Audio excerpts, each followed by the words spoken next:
One, hey everybody, how's it going? This is your favorite Native American here in the Central Valley. Do not forget it. Take a picture, write it down. So again, my name's Jose Cruz, and man, I got my man to the left with the 80s porn stash. What is your name? It's a Chris mustache. So I'm Johnny Chris Mustache. Ooh, Fisher? Johnny Fisher. Still a podcast. Say Johnny Let's Chris go. Mustache in your Boston accent. Yeah, but you got to tell him what is the Chris mustache Yeah, it's is. Chris mustache. It's Joni wanted a mustache, so Joni Joni got the mustache. So she got the handlebars and So I gave her I gave her that firefighter mustache, baby. I thought Yeah. you were giving like the mustache ride. Yeah, that's exactly what it is. Like the Merry present. Christmas. Merry. It's all about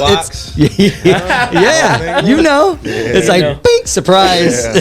So yeah, and today we have some special guests. I'll let them introduce themselves, and we're just gonna go from there, man. I'm super excited. So tell us who you are, where you do, where you're from, social security number, bank account, and all that, man. Blood type is really important. You know what, my dad. It's Juan Perez. I'm from San Antonio, traveling with Joey for a show we got tonight. Oh, dude, that's So- it. What is your? I need your social though. Yeah, That's for the social blood type. The identity. blood type's really What important. makes you? My name's Juan Perez. What makes you think I have one? What are you talking about? What's wrong with you?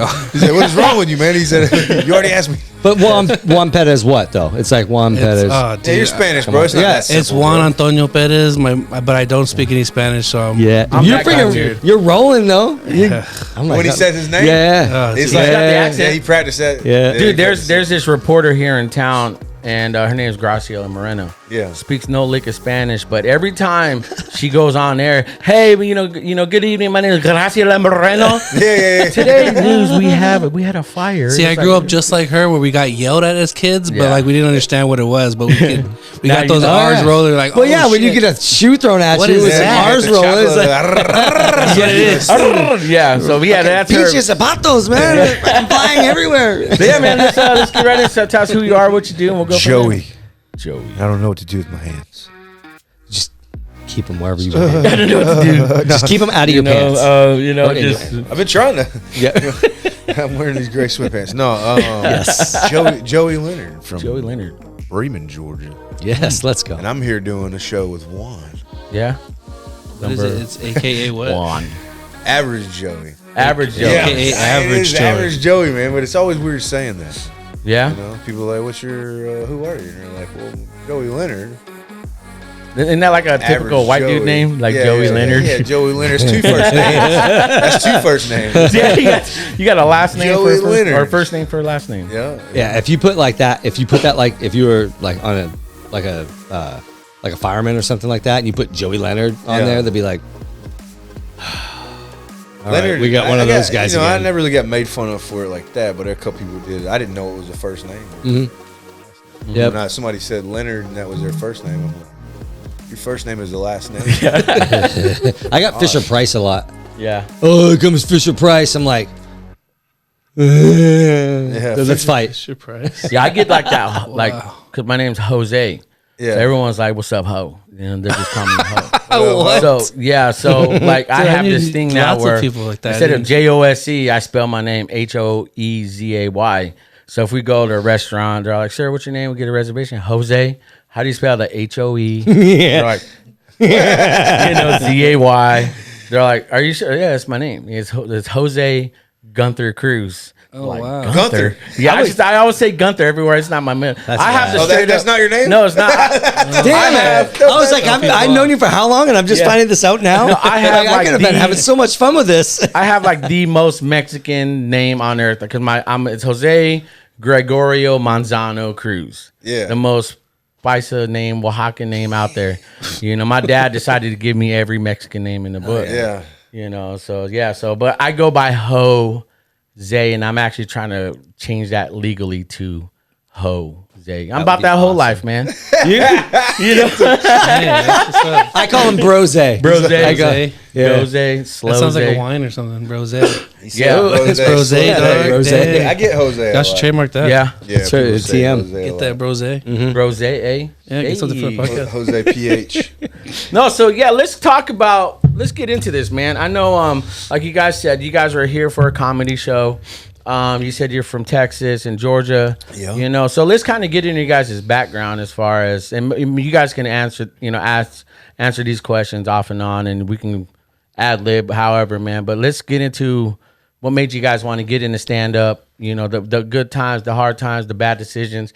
You were mentioning something earlier about took two different experiences to get where you're at now. So let's go from there, man. What made you guys want to get into stand up? Before we start, can we please recognize the fact that Juan has a blazer on? A beautiful blazer. Yeah, it's a fantastic. Hey, this is the blazer he actually bought me at the last show we did. I wasn't gonna go there. Yeah, but I think you were. It was like he was hinting at it. Did you buy it for him? He bought this one for me. It was a gift, but okay, let's need to know. Okay, need to know this, that Juan has again done more for me than I do for him.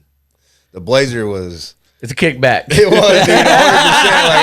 I was like, no, we're getting you. I didn't know what was happening. He he got me a steak dinner, and then he bought me this, and I was like, hey man, are we fucking or what? Like, But he ruined it for me though, because you know what I mean. He did get that vibe, and I was like, damn, I think he's on to me. You know what I mean? I gotta pull back a little bit, you know, like I'll catch him next time. I'll catch him in Cali, bro. Like, this shit's okay. In Cali, like your game was too strong. Your game was too strong. Hilarious. It was like Jovan Musk. You know?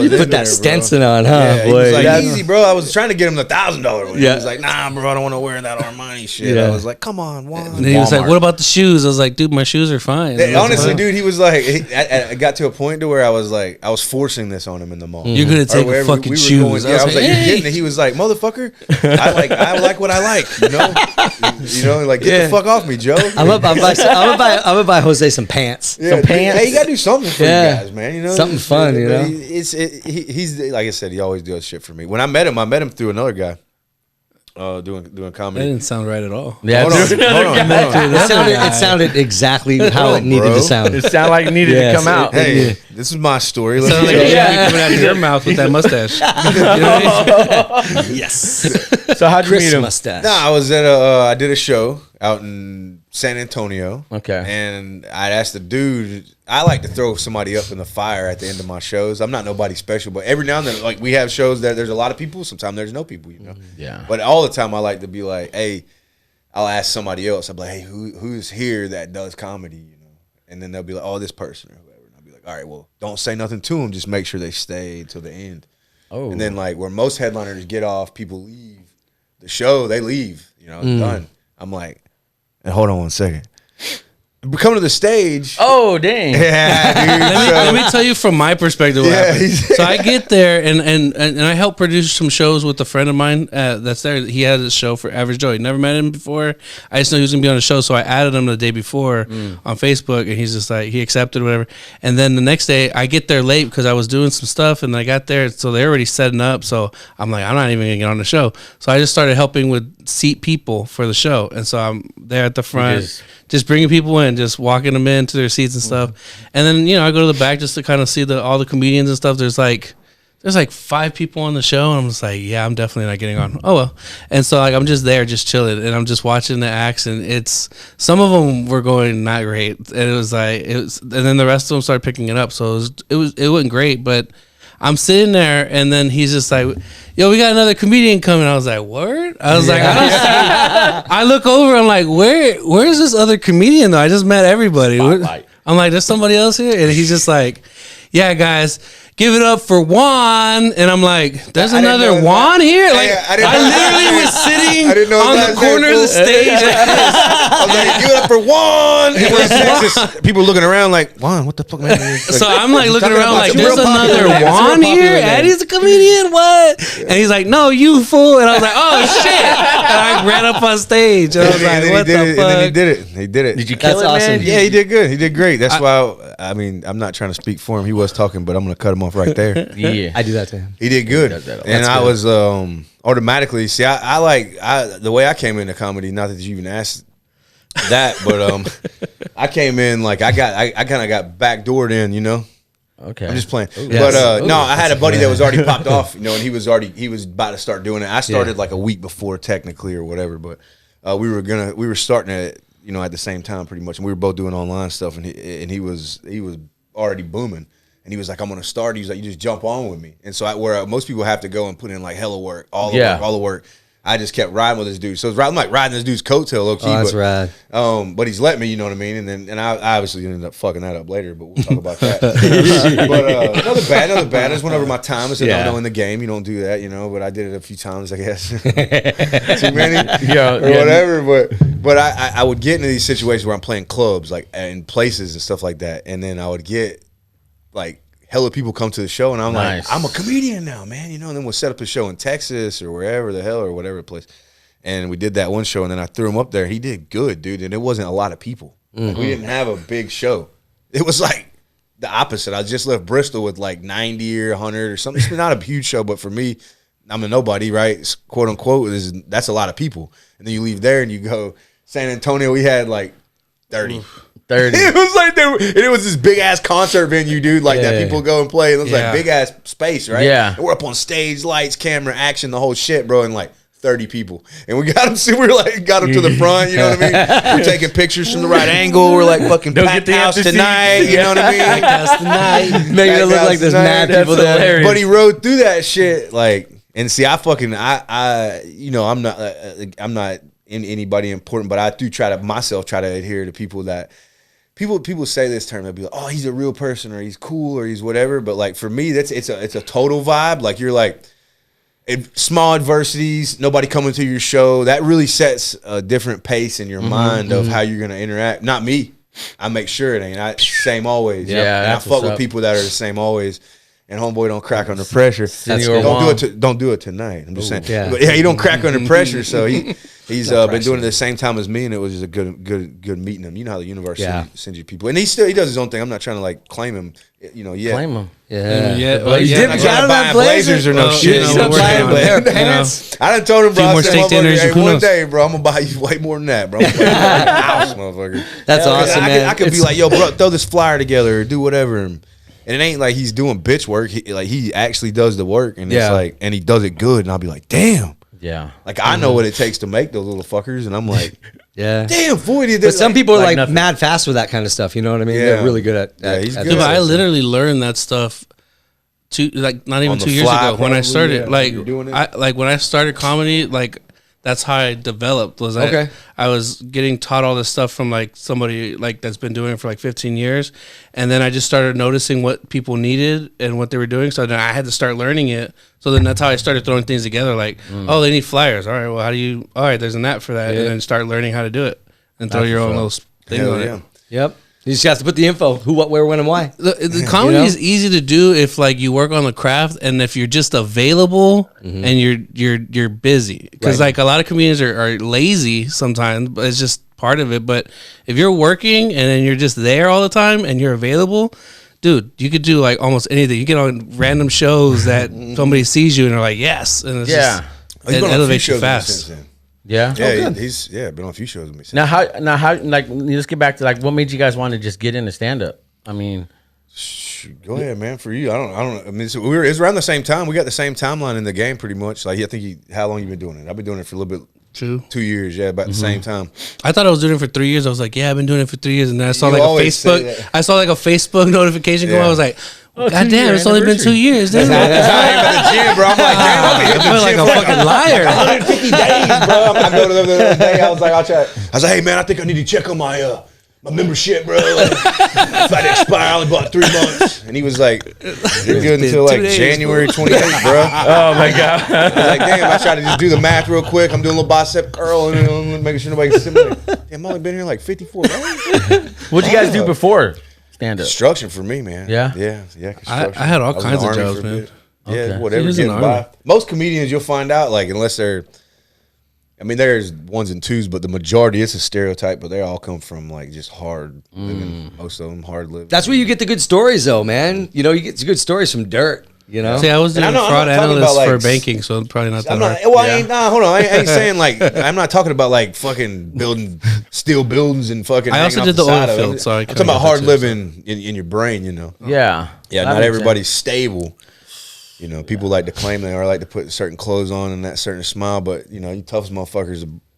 Hell yeah. Comedy, when you get into it, you'll find not everybody's stable. We're all a little bit you're from that hard living. You know, what I mean? Pretty messed up. Yeah, you know, because I know Juan, you were saying you had 2 divorces. Yeah, 2 divorces. Yeah, we both do. Yeah, 34 years old. It's quite an accomplishment. You know what I mean? We were talking to each other one day. Proud of you guys. Yeah, we were talking to each other one day, and I was like, 2 divorces. He's like, Me too, bro. Oh yeah, that's right. We were at an IHOP. Wait, I was taking it. He was in San Antonio. This is when he was in San Antonio. We were gonna go somewhere, and we stopped because he had some friends go over it. And I was like, he's like, yeah, man, my divorce. And he kept talking about, yeah, the second one. And I was like, 2? You had 2? Me too. And he's like, yeah, what? And he was like, dang, yes, you did. And we were just like, dang, man, that's fucking crazy. Yeah, Juan fucks with a lot of people on that level. That's why I like Juan. He's a smooth operator. Y'all can relate to a lot of people, probably. Yes, and that's what we talk about is on the show is just being relatable to people and having people like listening to us talk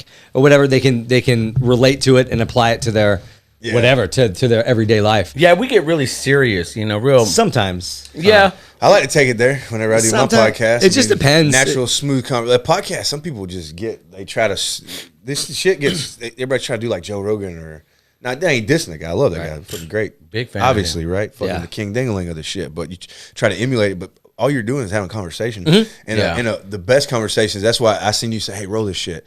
Whenever I'm doing mine, I will start that bitch way before I ever, just so I don't miss nothing. Sometimes you get to start talking before in the prelims, and you're like, that's that shit in and put that right in, like we was talking about it in the game. Yeah, that's the gold stuff. That's the good stuff right there. Well, I'm not gonna take credit from that. My wife is always the one. Like, we should have rolled on that. You need to, but she's the one that always, because she's producing, directing, and doing all that. And so she's good conversation will take it. Like, if you hear something good, that's why I love podcasts, is because you got to be interested in them. Number one, there's different kinds out here, murder mysteries and stories, and real shit and funny shit and all that thing.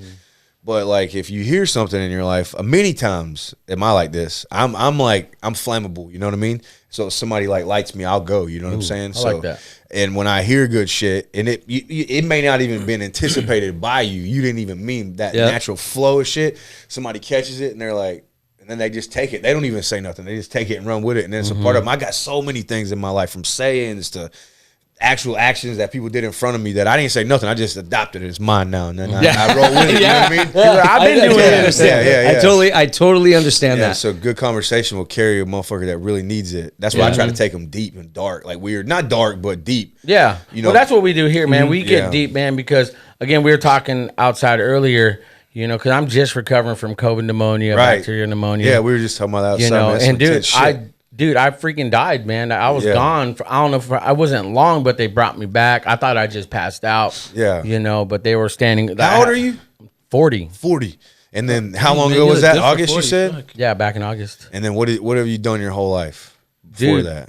I worked in the news news department, news photographer, construction, sound, audio, lighting, video. I know when you got kids and you got a wife. I know when you got that shit.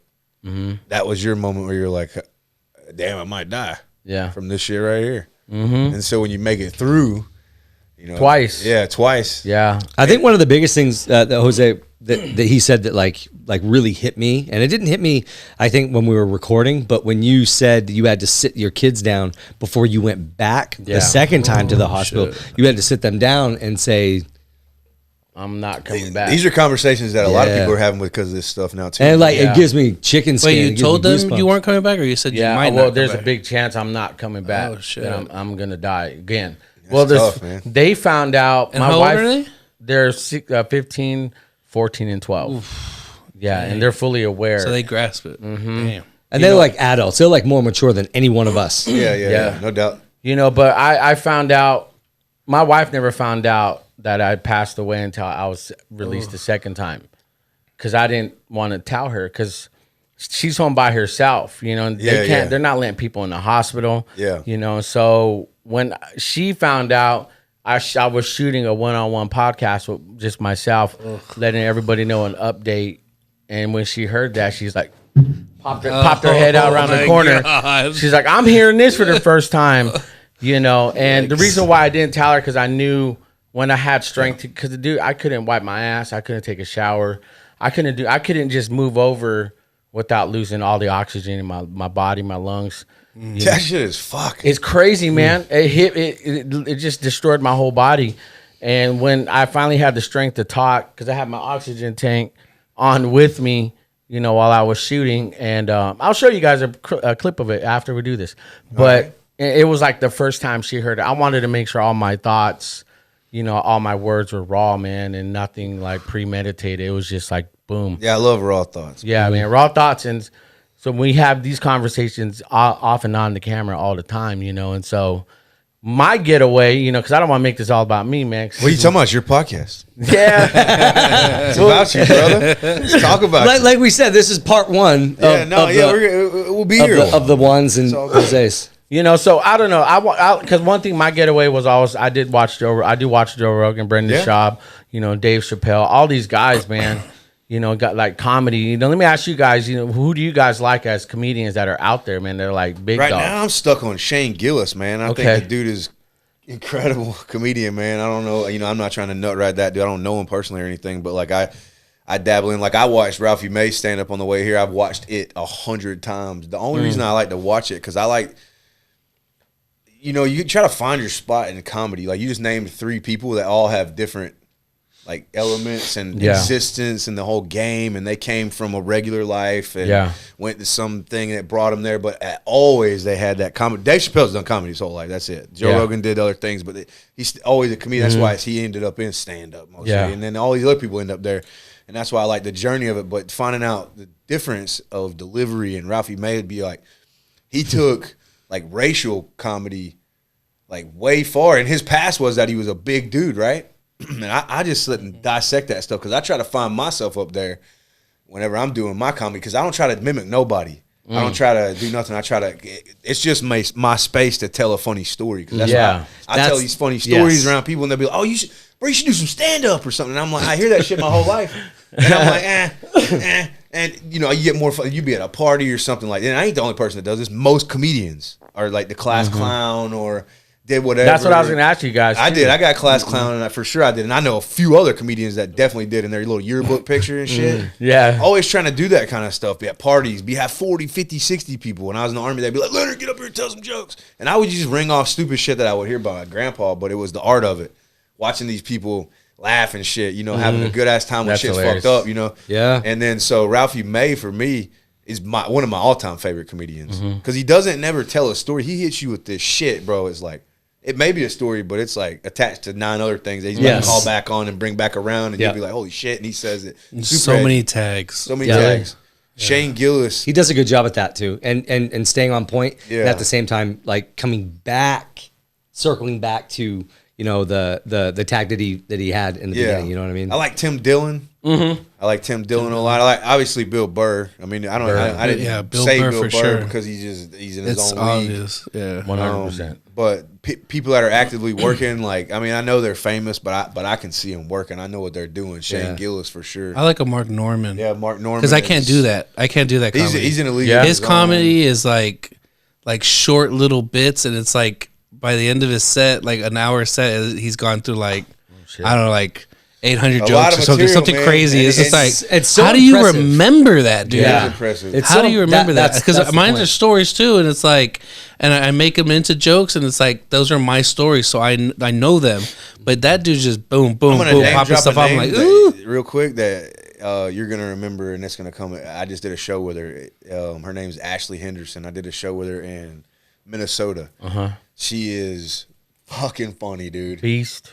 Fucking amazing, dude. Fucking amazing. She'll be one of these famous That's people awesome. who are coming up soon. She opened for me, or not opened, did a guest spot on my show up there. Okay. And then when I seen her, I was like, holy shit. I like recorded her, and I was like, holy That's fuck. And I rad. sent it to her, and I was like, hey, did you know that you're incredible? She's like, oh, yeah, I knew. And I was like, I was like, yeah, that was a funny story. But she's going to be one of those people, watch, if she gets to make it through, like if the cards are in it for her and she makes it all the way to that. Timing. It's timing. Guarantee It's you she timing does. and the She's- right person. She's And real good. I love how you guys like it's almost like you sacrifice yourself to make people feel good. Oh, bro. And there's that's what the courage. no money in comedy. Yeah. Seriously. That was but my you next make question. everybody You laugh. pay to be a but comic. everybody will loves pay. you. You pay Everybody to loves you because you make them laugh. You make them feel good. They had a shitty day. And, But in turn, that's Yeah. the flip back. Like, Yeah. I met the dude today at the airport. You know what I mean? And oh, this is funny. I mean, it was cool as fuck for me because, like I said, we got out the airplane. even though his name, he was like, "You're the guy." He's like, You're the guy. Are you the? And I'm like, You're the guy. You know, like, and I put it on my Facebook. I'm like, hey, you know, somebody asked me that before. You know, they're divorce papers. You know what I'm saying? I didn't want to be like, Wait a minute. Like, he I didn't looked wanna at be him that like, guy. wait, You know what what are you I'm talking saying? Waiting on about? me at the airport. He got on defensive. Like, wait. You're like, can or cannot. Yeah, he's all like nice. You know, he's been I was like, I don't think he's served. serving you, bro. Like, he has a cowboy hat. And Yeah, He's doesn't look dedicated like to a his lawyer. craft. But He's when he dedicated turned to his around, craft. He he was- freaking went on an airplane with you, and So the narcissist in me, right? The real. Let's take it straight weird, real quick. So, like, I won't give you my whole life story or anything, but I'm a weird dude. Yes. And so, like, I'm good. low key a narcissist, but I advocate for narcissists because I think narcissism there's certain levels to that shit. And I do advocate for him because, go ahead, because run I'll with tell it. you why. Because The nonprofit typically ones. CEOs or anybody that has some gumption to get somewhere is a fucking narcissist, whether they admit it or not. And me being the person who likes to analyze shit, I try to dig into that shit and I read and read and read. I've asked a doctor what, and doctors always circle around this shit because they don't fucking know. And at the end of the day, the only thing they got on papers that say it's circumstantial to your life is why you became this. However you grew up or whatever things you had around you and all this shit makes you this way. So I advocate for them. You can reverse this or exist with it, right? And like not this, be a man. total piece of shit. Man, are you guys listening to this, man? You guys watching and you can listening? fucking Take do it and notes. not be a piece of shit. do we man. have? Do you have a nonprofit for this for narcissistic people? No, He because got I mean, bullet gang and now he got need 'em. narcissists. Hey, need 'em. That's what's up. Low key, Hey, man. hey, look at. Yeah. Everybody that wants to be something, it takes a certain level Yeah. of that shit to get in there and, You know, and that start makes sense, swinging, dude. man. Because you have to be. I'm not talking about a sociopath that's also narcissistic, that's psychoanalytical, and making shit up and Porno mustache Yeah, over here. you know whatever. It's a but Chris mustache. I Stop don't it. know what we were getting at. And it's a I was going mustache. on It's a defense real quick. It's a Yeah, mustache. No, narcissism It's is a okay. it's a really nice facial accessory that I feel like goes with Still Here podcast. So What were I'll we talking whatever. about though? 'Cause, okay, so No, we're talking about. Well, hold up now. So let's back up. So many times I kind of joked about the divorce papers, right? But that's a real thing for me. I got That is. served and it was fucked up. The feeling was fucked up. Like I was like, ugh. I was at the chick's house. My ex-wife was. I was at a chick's house. Like I was seeing. You know, we were separated and done. And I can't believe I've never told anybody this shit. It was dirty. It was dirty. I'd like just got through like hanging out with this chick or whatever. And the doorbell rings and then she goes out and she's like, "What's up?" And then the person's like, "It's Joey Leonard here." And she slams the door and comes in and she's like, "Hey, somebody's here to see you." He's got like a camera on his neck or whatever. And I was like, "Huh?" And so I open the door and I'm like, "Yeah, it's me, whatever, blah, blah, blah." And the dude's like, "All right, cool, yeah, cool. We have Joey Leonard." He's all nice and shit. He's like, "Cool." And he's like, "You've been served." Like with this little shit, he's like, "Here's your divorce papers." I'm like, "Fuck." And he has it on the camera.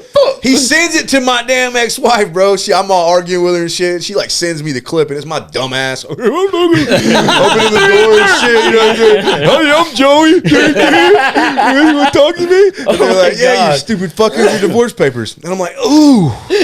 Oh, that's really bad. Yeah. You still have it? I don't think I yeah. could You do should that. post it. I You should not post ever dude. post it because it Come might on, be man. embarrassing for her. I don't think I could ever do that. I don't think I could serve people like. I'll blur her Link it face out. I don't think I Well, could do dude, stuff like that. I'm just saying, so like when you go through these different levels of your life, Yeah. and to where you do consider yourself to be narcissistic, you get divorced, you've been told all these things. You have to exist with yourself after when people call you out, whether they're right or wrong, it creates something inside of you where you call yourself out, to where you start checking I like yourself. that, Am dude. I? And it starts raising that energy, starts boiling that water. You know what I'm saying? Yep. And so I guess what I'm getting at is if you go through all these things in your life, a prisoner gets out of prison and changes their life, people praise him, he's whatever.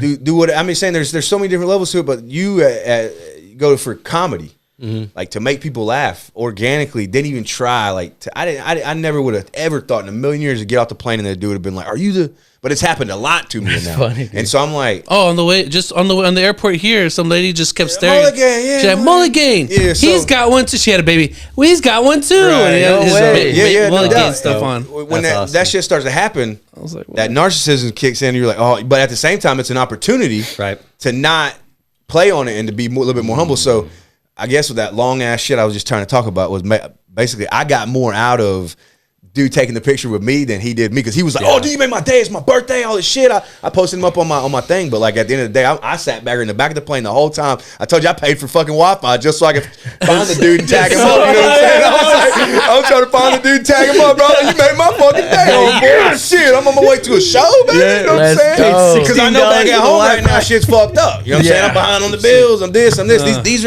This is where you get in, like, cause so you don't never know, bro. I've had so many people, and I know I'm not the only person that does the same thing I do. Hella people hit them up, and they're like, "Motherfucker, thank you." Yeah. You're like, "For what?" And then you'll start feeling a certain way, like, "Motherfucker, did you know that I have bad credit? I'm missing side teeth. I'm fucked up too." Like, thanking me for it, motherfucker. You know what I'm saying? Yeah. Like, what do you mean I helped you out? Your day is better. Like, fucking, don't be weird, man. You know, like, we're all eating shit out here, buddy. Why are we bringing to the credit part? Side teeth. That's hilarious. I'm just saying, like, you know, no need for praise in here. Like, I appreciate it. Well, I like that mentality, man. When you can laugh at yourself, or like you go. Oh, you have to. You go that 8 Mile road where yeah, I am a white trash. I live with my mom and my boy Cheddar Bob. She's just out. Yeah. You know, if you can't do that to yourself, man, No, that's where I'm more open. Because again, with this damn show, man, because the first podcast we had, we were talking about it earlier. There were things that we were saying, and I noticed I wasn't like that off camera. Yeah. Right. And I hated. Like growing up, I hated that mentality. Do as I say, not as I do. Yeah. We've probably heard that. My pops, anybody. And so we shot this one episode. Something happened, and we're getting ready for another show. Then I just thought, man, I cannot be like this, man. Then I started being more open to my shortcomings, proclivities, all my idiosyncrasies. Big deal, bro. Yeah, and so then that's where it started going. Then I had Johnny on, and Johnny was really open with his PTSD, and then it just like escalated, and people were like, they were saying it's like church for people. Yeah, they get something out of it. Sometimes, yeah, a lot of times, yeah. And so that's where I feel like when you said that's like the first thing reminded 8 Mile, Eminem, all that stuff, man, and just when you can laugh at yourself, get rid of. The ammunition everyone else thinks they have on. Oh, yeah. Mm-hmm. And then you can live a free life. Like you said, credit's messed up. Like we're behind on bills. Mm-hmm. None of that matters. Everybody that has issues in life, man, those guys can be like, you know what? I'm just like you, but you're more open about it. Right. A lot of people want to hide like they have all their shit together. Right. Not me, man. Not us. That's how like everyone's like, dude, I'm just like you. You're just like me. You're like this in person. Once you start leaving your hometown. I had mine to the most extreme because like I was actually involved in the church where I was like teaching classes, like adult classes, high school kids, everything, and then I even did some preaching a few times. So you were a pastor? Coming up, I already know this. Hey, I was a youth pastor. I ended up going to school for it, and that's where I was working towards at some point, and then the divorce happened like later on, and it was just like. Once the divorce happened and then everybody just started separating from me, it was like, oh, that's weird. Oh, you're at a leper. But it wasn't even just that though, because here's the thing, like I messed up. I admit to it all the time. Like I fucked up, and the thing was, I cheated, and I told her the next day. It's not like I was hiding it. I was like, I fucked up, my bad. But like. I did it in the morning. Probably wasn't a good idea. I probably should have done it at night before she was going to work. It's worse. But like you're thinking about it all day. But like this is what I'm saying. Like if I would have never said anything, nobody would have ever known. Nobody would have ever ostracized me or anything. And so like I was just open because I was like, this is my wife. Like my first wife and everything. So I was like, hey, this was I fucked up. I don't know. Yeah. 8.5 years to get like married. So it's just like, and then she was just like, nope. And I was like. Well, damn. All right. Well, I guess we're doing this, and then just everything else came, and then after that, that's when everything started changing. Because then I was like, dude, there's all this gray area and nobody ever talks about it. It's always like you're good or you're bad or you're a piece of shit or you're good, and it's like no, there's growth. There's gray area everywhere for everybody. Growth. Yeah. I mean, there's I think there's opportunity to grow, like you said, in the gray area. And I think in that gray area, though, it's like we're just human. We all fuck up, but at the same time, doesn't mean you're a bad person. I mean, you can be a good person and just have, you have weaknesses. Like, Yeah. you know what I mean? There's Well, I stuff just think you're it's like bad at. that Scarface movie. You know, one of my favorite movies. You know, one of my favorite scenes is he's in the restaurant with his wife. He's, Yeah, you know, yeah, you yeah. guys know how to hide. You think you're good. Yeah. You're not good. You just, never you gonna know, see a you bad just know guy how like to this hide. again. Yeah. Yeah. He's like, you need a bad guy so you can point your good finger at me and say, look, that's the bad guy. You can point your finger at Yeah. me. So you can point your finger. You can point Go your away. finger at me, man. Go away. Yeah. Go away, man. But yeah, so now then I let's have a guy like me, man. to get into the next point, you know, as far as, because you guys already said, you know, like as far as preparation for your material, you know, like you guys already mentioned, like, hey man, my life story, there's certain situations we laugh at. How do you guys prepare for material and when you guys get ready to do a show? I'm the worst at it. Like, prepare for a show? Yeah. Or just even get material lined up. No, that's just a long process. Because, like, sometimes you grow them at shows too. But, like, you have an idea and then you're just like, you'll try to write it out. But then you kind of remember the story is basically what it is. Like, because you have to go back and really sit on your thoughts, like, what happened there? And then just tell the story to yourself, find out why is that funny? And then from there, start to kind of develop it. Okay, what's important, what's not important? Start throwing stuff out and sharpening that story. And then from there, I mean, when you're on stage, sometimes you just start throwing tags out that you didn't even mean to. You're just riffing with the crowd. You're just like, you just start saying then certain things. And you just get the boom, boom, energy boom. from the crowd too. Yeah, it's so the energy. It's a lot of energy, huh? Yeah, Yeah, it's trying that to too. figure out what to say because it's a little bit different for everybody as far as that goes. But you do. It's like going to a job. Like once you find out that you're a comedian, once it's established in your brain that you're that, whether anybody else validates it for you or not, you're gonna start moving like that, acting Right. like that, seeing things like that, breathing things like that, eating like that, everything. So you're doing like when you go to your job, like if you're a construction worker and you're going to do a brand new floor job, but you're gonna have to tear out an old one. Yeah. Different tools for the job. You bring in all of them in the van. You go in there. You get it all. You set up. There's a process to everything, right? Same thing with comedy. You're doing a lot of shit up there. You're public speaking. Yep. You're trying to organize and compartmentalize your thoughts, and you're trying to be funny. And so you're doing all those at the same time. You learn all that shit along the way. And if you're not the sharpest tool in the shed, there's people that have learned, and it's taken them years to get there. But when they get there, they're fucking golden. Yeah. And you got dudes that jump right in, and they're just. But it's all about the process that works for you specifically. I don't do any prep, and I'm not bragging. It's fucked me a lot of times. Like there's other people around me that'll be like, "Bro, don't prep. He's not a professional." But there's other people that like, "Bro, it's totally professional." Like You he got to doesn't have find to what prep. works for you. Yeah, you got to go whatever works for you because once you figure out what tools you need for the job, so to speak, and you know what you start getting a little bit more strategic about the jobs you go to. You know what I mean? Yeah. It's like I'm not gonna go do all these clean shows when I know I talk about eating ass. Yeah. That's Dude, that's how we talk about stuff like that. I'm on saying, here, like, man. I'm not gonna go do clean shows if I like I'll do them. Yeah. But I'll tell them. I'll forewarn them. I don't you ever try to book me, dude, because I don't do this shit for money.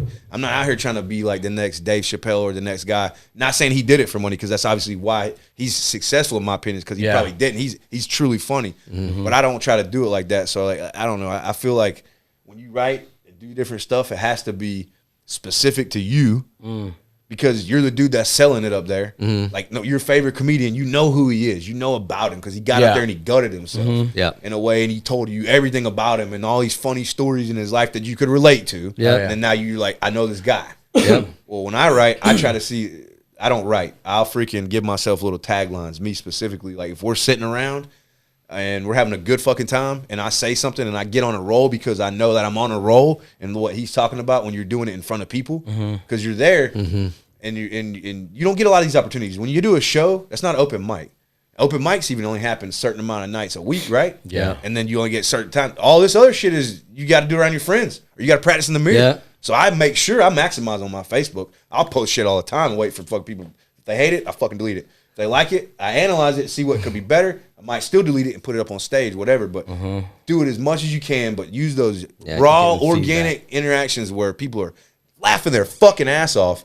I always try to be conscious of them after it happens. I'm like, ooh, that was funny. These motherfuckers date that shit up. And I won't tell nobody. I'll just be on my phone. Yeah. What are you doing? I'm like, hey, just writing a little joke. But it's not really a joke. Because I have Just some fucking friends tear that down what just happened. I have some friends that are really good joke writers, and they're just good at writing stuff down and then saying it on stage. Me, I used to write everything down that I was gonna say, and I used to come out so robotic. Scripted? Yeah. Real You're done like quick. in 5 minutes. And I was like, oh my Like god, reading instructions. fuck. I've thought about yeah. things before, and I'm like, oh man, this is really funny. I should say it. My friends just they did bombs, right? Yeah. Not that I'm trying to be funny, but I thought it was funny because I'm narcissistic and like or whatever, and they're just like, Nothing wrong with that. yeah. He's already gone over it. He's gonna get you a shirt. And then like there's already other times, established. yeah, and then there's other times where I like driving over here, and I'm like. I was telling these guys, I was like, man, I think, married couples, they share everything, and then I was like cleaning up down there, and I was like, What, your wiener? yeah, it's just all that stuff. Yeah. Oh, shaving or? Yeah. Okay. And so like we were just talking about like sharing shaving your dick on this podcast? Well, yeah, I mean, it's like, Hey, she hears that from me all the time. Don't get nervous, fish. You trim the tree to Calm make down, make fish. But yeah. And so I don't know. And he was like, Joey was like, you thought about that in the shower? And I was like, yeah, you're naked, you're raw. I mean, some Raw of thoughts, some of my best. But I was like, why am I shaving? Am I shaving for Joey right now? Like, Yeah, he was, dude. He was maybe like, later. you're clean I right don't now. know. Oh yeah, yeah. It's a mental thing. That's how he has this good energy right now. It's because Yeah, you got your phone. taken I care got of. it, Baz. He's taken care of. It's Smooth, bro. Smooth. nice little Aerodynamic. breeze down. All things are breezing by him right now. Joey's going to buy you a blazer soon. Hey, bro, keep fucking with me, dog. Laser and stick. I'm not like one. Buy you a I don't ask questions, man. I just go with it. I'll just look. Yeah. Well, let me ask you this then. When it comes to like your material, especially in this cancel culture we live in, man, have you guys, this is like a multiple choice questionnaire type thing, but have you been canceled or have you had anybody hate on because of your jokes, or do you care about, making those jokes that are offensive? First of all, that was fucked up. I saw what you did. You said one, and he's like, him? No, he said one. No, man, that's 'Cause you whatever, say bro. one, you That's say one. racist. Well, see, but they want. Here we go. Now I get the mustache. And It seems all kinda makes fucked up. sense now. Well, the reason why is because like on this show, that's kind of really where I want to stay, man. Well, for one, I'm not going to be deliberate, like offensive to hurt people. I'm gonna say a joke that's funny, man. If I'll make fun of Mexicans. I'll make fun of white people because my wife's white. It's like I'm that guy that jokes around that way, man. And if people get offended by that, Typically, lick like, my balls, fuck 'em, yeah. But where's your guys'? I'm canceled on Facebook. Shadow banned like a motherfucker. Actually, Shadow ban? What is that's that? a real thing. I had to Google it. Somebody told me about it. Yeah, And I I was heard like, about nah, that. it's not real. But then when you Google it, you start researching it more and more. You're like, damn, it's a real thing, and it really is a real thing. I'm actually going through it. Like my page got demonetized a couple months ago because I had a video where it was a black dude, on TikTok, and he was like, hey, if you were a black male for 24 hours, what would you do? And bro, I was high as shit sitting there at my house, and I can't. I'm sorry to say that on y'all's podcast, but. No, I don't care. I was sitting at the house chilling, and I saw that scroll across my thing. It was like 2 a.m. And I was like, hey, and I stitched it, because that's what you can do on TikTok or whatever. And I stitched it or whatever. And I was like, I was just thinking about this. And I was like, I'd run a 40-yard dash, and I'd slam dunk a basketball. Then I got little, and I was like, I'd probably walk around with my pants unzipped, just drop my big old dick around. Like, hey, can you hand me my dick over there? That's my dick. Yes, that's mine. I need that back. Just stepped on it. Anyway, so couple million views, like 34,000 interactions. The majority, like like that it rolled 30,000 are haha faces. Which, these all mean something if you pay attention to that shit, right? There's 9 sad faces and like 4 angry faces. Out of all that, there's 3 black people. It's all white people, and they're middle-aged white people. I know. And I'm not trying to, whatever, but all the black people are advocating for me in the comments, and they're doing all this. But because of the way Facebook works with algorithms, they start picking up on the negative annotations and all the things and everything. So it's a bad mark on my page. So when I post that video, and then I got on they sent me a thing and was like, hey, we removed all these racist comments and all this shit or whatever, blah, blah, blah, anything that broke community standards. And they sent me a couple warnings. They basically sent me a thing and said, we're not sharing your page with anybody no more. They can look you up and like your page, but we're not advertising for you anymore. And I got it. It's there. And I put it on my page. And I was like, I ain't deleting shit. I'm not deleting the video. And then it's been like good for you. Almost 3 months. Well, I know, but I think about it now because you're coming off of months where you make like 10 grand. $5 grand, $6 grand, you know, to no grand, no grand, and you're over here. Yeah, talking no about, grand's not good. I'm holding strong, you know. Like, I'm broke, dude. I've been like in my bed like 2 a.m. Fuck. I'm deleting, you know, I'm not deleting. I'm not deleting this shit. I ain't deleting. Fuck them. Yes. I'm holding strong, and it's still there, and I'm not getting paid. But you know, and like at the same time, I'm like, man, fuck that, dude, because people can say whatever the fuck they want to. Like words don't mean shit, dude. The majority of people that rise a fuss or make a fuss out of most shit, and I'm just talking out of my side of my neck right here. I ain't a doctor or nothing like that, but I feel like with the most common sense level, most people don't fuck with any of the shit that they are loud with their hands on the keyboards and all that shit. Like in real life, you're typically worried about your bills or your family or whatever the fuck. You're not going to gather the family up. You know what we should do? Let's go gather up and let's go bitch about something today in public. No, you're going to be like, fuck that. We got time for that, dude. You got to fucking make our bills happen and shit. We got shit happening, life happening. Then all of a sudden you get the coronavirus in the middle of all this whole shit you're doing. Nah, man, it's too much life going on. All this accessible bullshit that people are throwing at each other, man, that cancel culture shit is from that. I like the fact that I can go to my buddy Bucky's house, name dropping right there. I got a dude named Bucky, a good friend of mine. He's a black guy. When I get to his house, first thing he says, "What's up, mate?" And then he says the N word. Yeah. I don't even flinch. I say it right back. Now, that he will kick your ass. He will fight you over me and any one of his friends, because that's what's real in real life. Now, that's not what's real every place in the world and all that shit. And yes, there are. It's not real. Well, I'm saying there are white people that want to, you know, Be bad people. They want to do all the shit. Yeah. They are. But there's also everybody. You know, we all get that shit. Yeah. But in real life, what are you, Mexican? Native American, Mexican, Filipino. I'm Irish and Italian.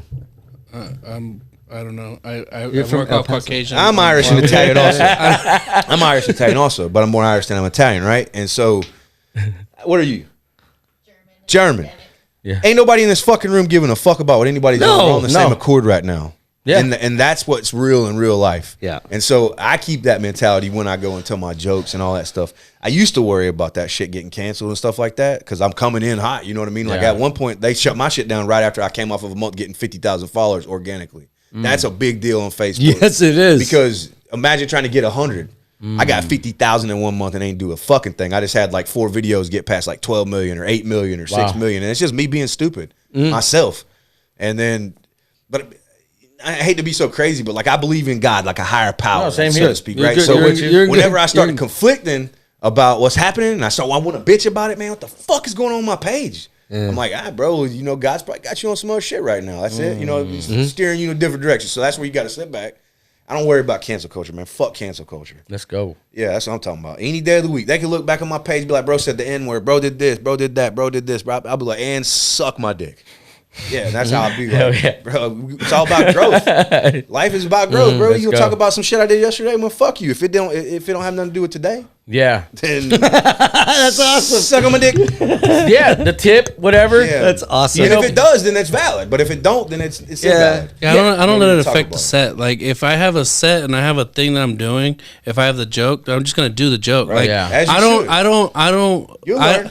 No, but I don't do my comedy around cancel culture or for cancel culture or for anything. Right. Like I'm not trying to attack them directly, and I'm not trying to like you're it's not for them. It's just like they're not a thought in my head to be like, you know what, I gotta change this because of this. Yeah, I'm not trying to piss them off. I'm not trying to start problems with anybody. It's just like you're not a thought in my process, so it's like whatever. But so if I have my set, it's my story, it's my life. You know all the stuff I have in there. I just do that, and then that's what comes out. Like that like I work my set out to be like, what do I want to do? What's relevant? What's gonna happen? And ultimately the goal is to like have that first special. So whatever is in my set, it's what I'm communicating to everybody on like a first special I'm working towards, or a second one or third one. Like what are those saying about me, and what am I leaving behind? Right. That's exactly it. That's exactly it. I do a lot of dirty jokes, but it's all circumstantial to how I'm living. Yeah. Like I literally am a current event type dude. Yeah. Like whatever I'm doing right now is what I'm talking about. If I'm going to church every day and talking about God, you probably hey God praise it. Yeah. Psalm 23 or whatever. Or whatever I'm on. I'm saying I'm serious. Yeah. Like I'm in the moment.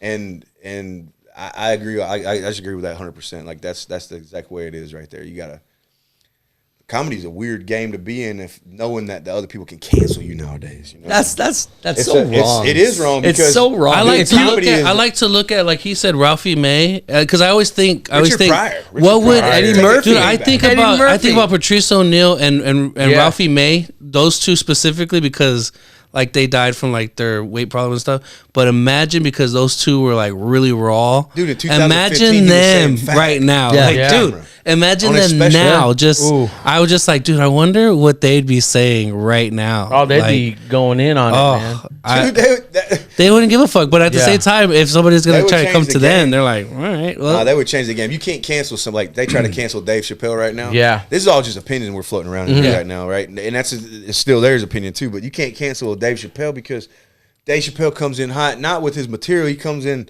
he's got God, bro. I'm not trying to preach or nothing, but like that. Preach on it. The universe has this motherfucker doing what Yeah. he's doing, Preach bro. on it. Whether you like it or not. And, Yeah. and actually, dude, what it's doing, and I hate to say this, but I feel like it's all kind of working itself out. because There's no such thing as bad press. Right, Yeah. people Press is press. Not even just with him, but it's like people are exposing a lot of different shit Yeah. now, and like it used to be about race and this, and like, you're trying to cancel a black dude. Yeah. You're trying to cancel a black dude because he gave you his raw thoughts. Yeah. Who the fuck is better to do that than him or some minority Yeah. that is truly living in an existence? See, because I used to not like the white privilege and all that shit like that. It was a weird thing for me until I like actually went.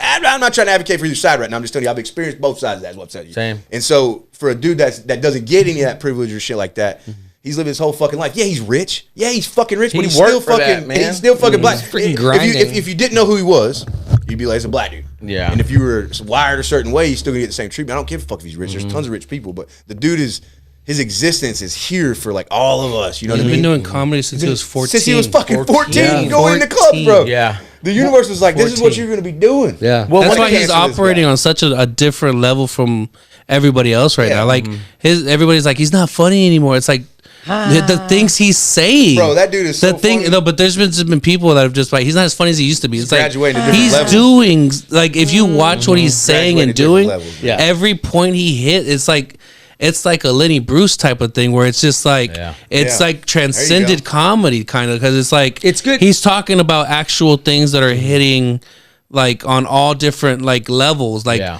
it's funny and there's parts of funny. There's serious. But it's there's real. rawness. Him talking about his friend that passed away. Dude, I was there whenever he had those pop up shows when he came to San Antonio. Oh, that's sick, dude. man. He went through like so many cigarettes on stage, and just imagine the stress he goes through. Yeah. I was like, dude, that's like your third pack on stage right now. What the fuck is going Sick on? of dog? weed. Yeah, he's fucking tearing through them. Well, one things I like about him, man, because his delivery is like, was it the Sticks and Stones? He's like, you got the L's.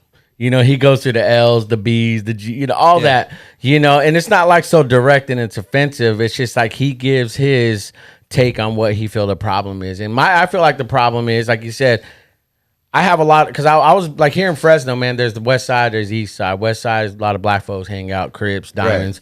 You know, I grew up in that, so I grew up with a lot of black friends, man. They call me the N-word. They do all that. You know, so if I don't call them that, respond that way, you know, they'll clown me, you know, because they know me as that. Yeah. You know, so I think the problem is, and I think, you know, because Fish, again, we're all talking side of our neck. This is my opinion. You know, it's funny, like because the whole issue is white privilege. They say white people have white privilege. Yeah. You know, but like I say the left, the ones that are whites that always are like canceling. Dude, I can. I- denounce you already that know where I'm going, right? Can I find out where this I was about to part say, is? no, Because no. It happens. It does happen. It probably but does. it don't happen like you have think, not- bro. I can go I places have right now. not Just look at me, experienced bro. Yeah. You know Well, what I here's mean? the thing, but it's like They're like the like, who liberal the fuck is left this dude? white privilege. Yeah. They're using their white privilege to speak for minorities. Bro, on that post, I'm trying to tell you, dude, like 14 whole ass people. Yeah. 3 of them were black that were giving me the smoke. And they were all like the rest cheering of them, you.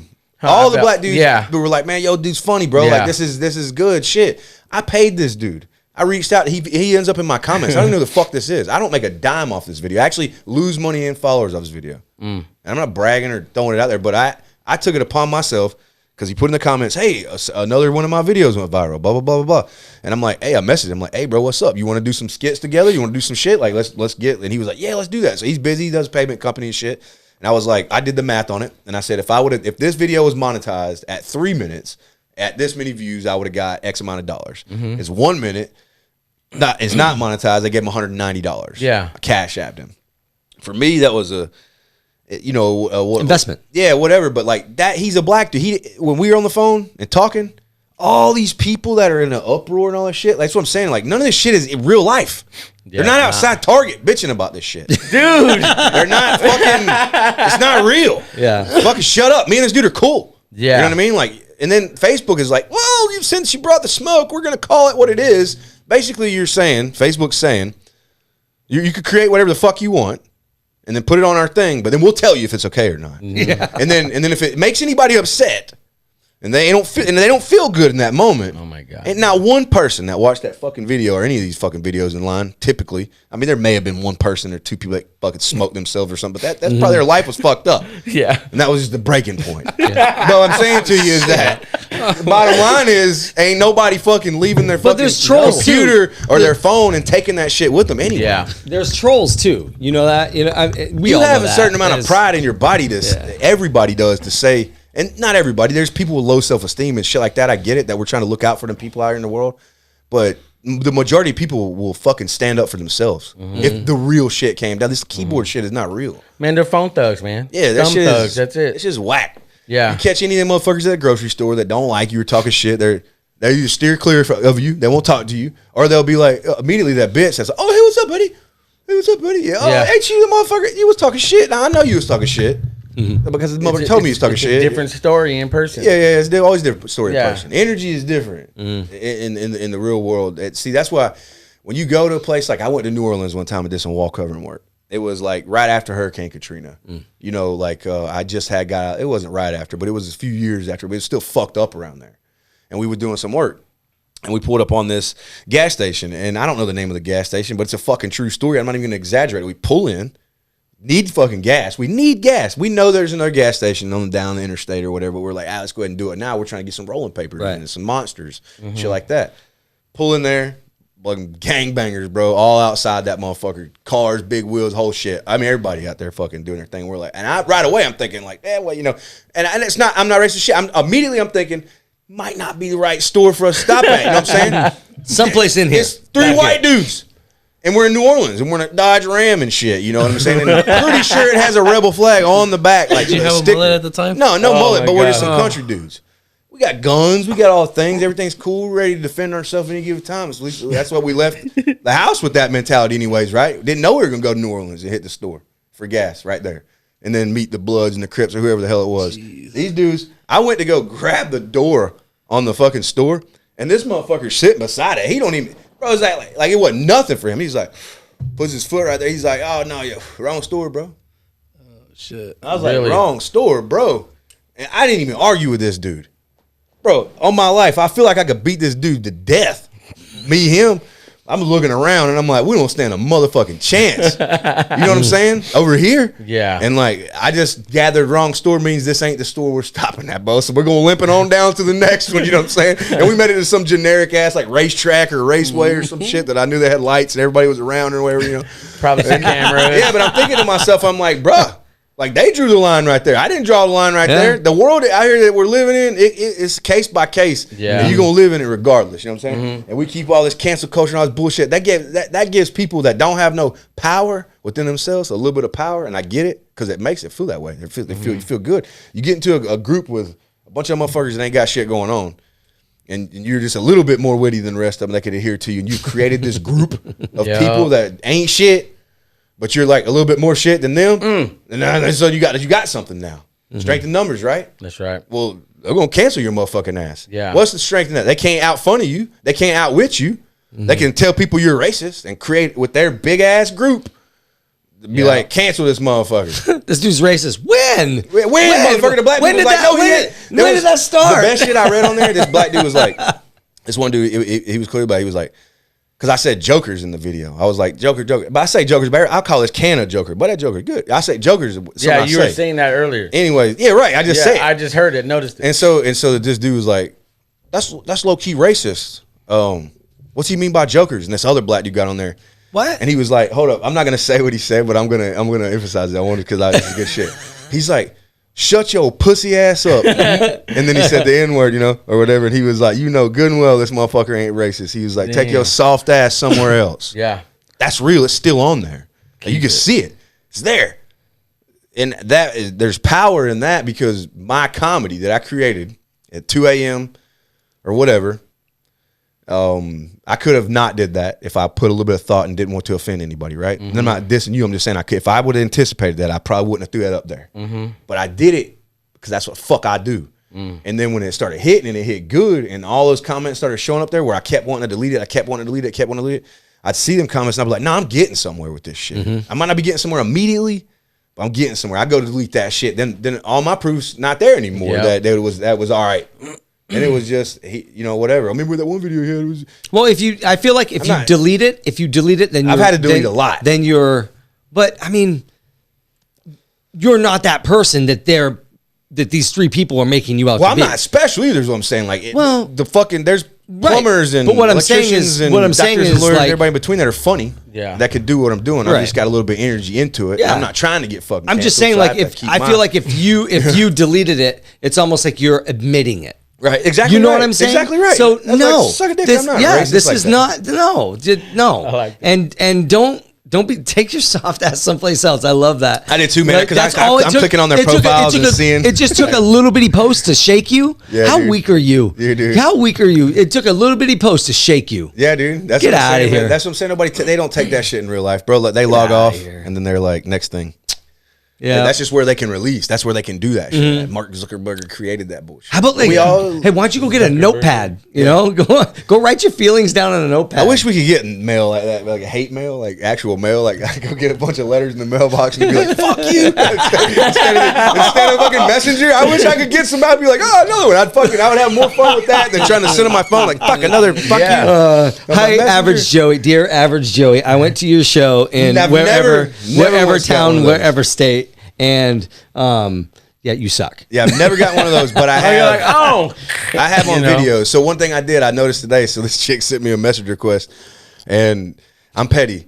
So her husband, I put up it was my buddy Hutchison. I was in the Army with him. He got killed December 7th in 2003. So I put up on my page, RIP, because I'm gonna tell as many people about this dude as I can. Always tell right now, it don't matter. And then there was two people that ha-ha'd it. And I'm like, well, it might have been an accident. Maybe, I don't know, because people slide right there. And Yeah. the wow and the sad and all that shit. And then this dude like did it and he hot it or whatever, and I was like, motherfucker. So I went to his profile. I'm King Petty, right? And like nothing's public. Yeah. So I found out who his old lady is, relationship, and all her shit's public. So I went through and like all her serious shit, I just ha-ha'd it. She sends me a message on my phone. Ooh. Message request of all my ha-has, and she's like, "What the fuck?" And then block me. So she don't even know she got the petty smoke because her old man is being a fucking cocksucker. You know what I'm saying? That's the power of this indirect. shit. That's what I'm indirect. trying to tell you. That's indirect smoke. Yeah, indirect fire, baby. Oh my God. You're casualty of war, baby. You didn't even know. You didn't even know your old man. I was playing that guerrilla She was like, "What the fuck?" She's just minding her own business and stuff. Yeah. Now she's getting like all these ha-has, It like was all this it was a emotional sad stuff. post that, and I I was like, I ha-ha'd would it. have hurt all the people around you. Yeah. Like, fuck. She's like, "He's that's psycho." so- Then she blocked me. Like, Oh my God, dude. you got the point, right? Like, Yeah, I win. yeah, because she went to her old man and she was like, "Get this mother," and he was like, "I follow this motherfucker." I actually hot shit. Like, what did I do or whatever? You know what I mean? Like, he goes and looks and he sees he hot. Like he probably didn't have a clue that he accidentally did it. But I'm over there Oh like, my this God. motherfucker. Dude. I love how you went right into detective mode. Oh, dude, You right just went, away. oh, I'm But freaking look at his insecurity. post. I mean, that Yeah. automatically a psychologist will tell you that I'm impure, and it's true. And I Because need right away Jesus. I was like, well, hold up, what Yeah. the fuck's going on here? You know what I mean? Yeah. What are you ha-ha? This motherfucker. That's hilarious. Hold on. Hey, Laura, turn the AC on. It's getting warm, man. It's getting hilarious. That was Yeah. really funny. Go to like 60 because it's getting warm. Man, that's freaking hilarious. Because I think that's one thing I love about comedians, man. Or stand up. These guys who don't care, that they're gonna just keep pushing the envelope. Yeah. Only because in the world we live in, we need stuff like that. And I'll be real with you, man. Just this past week, I couldn't laugh. Like the whole breathing. It hurt. It hurt and it sucked because the best I can get, I was like a ha, and I had to stop. Yeah. So Damn, you didn't get to enjoy a good laugh. yeah. So my son the other night just went on. I think my son's gonna be a stand-up, comedian, because this dude is so natural. He started saying stuff and do stuff, and he brought my laugh back. But I got emotional. Yeah. And I'm like, this dude got my laugh. He brought my laugh back.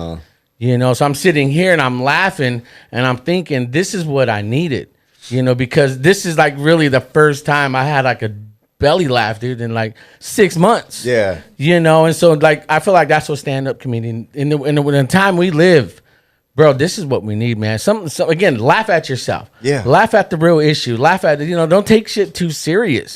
Comedy is just an amplified experience of your life that already It's an happens. amplified tickle. What I'm just saying, Because I tickle him all the time and he doesn't laugh. Well, so but when then, something bad happens to you, then you always gotta. you tell him a voice tickle. Oh, shit. Well, you know what I'm saying? You gotta try to find a positive side to some Yeah. shit, always. And in your life, no matter what, whether you're doing comedy or not, comedy is just, it literally is just a concentrated, amplified moment that everybody lives already that we choose to do all the time. Typically, 90% of our day, we're eating shit, thinking about when we're going to get our opportunity to do that said moment or whatever. But most people are trying to find something funny to laugh about, trying to find something relatable to take their mind off of whatever they got going. Laughter's gotten me through the worst parts. Hell ever. yeah, laughter. Like there's man. been times when like the first time I did that in my car, it was like I was just at the bottom, just at done, and then it is gonna sound crazy and a little insane, but like I just literally was like, oh fuck, and I kind of went through like the list of like how fucked I am, and I just started laughing. Like I was like, oh shit, I am Yeah, we do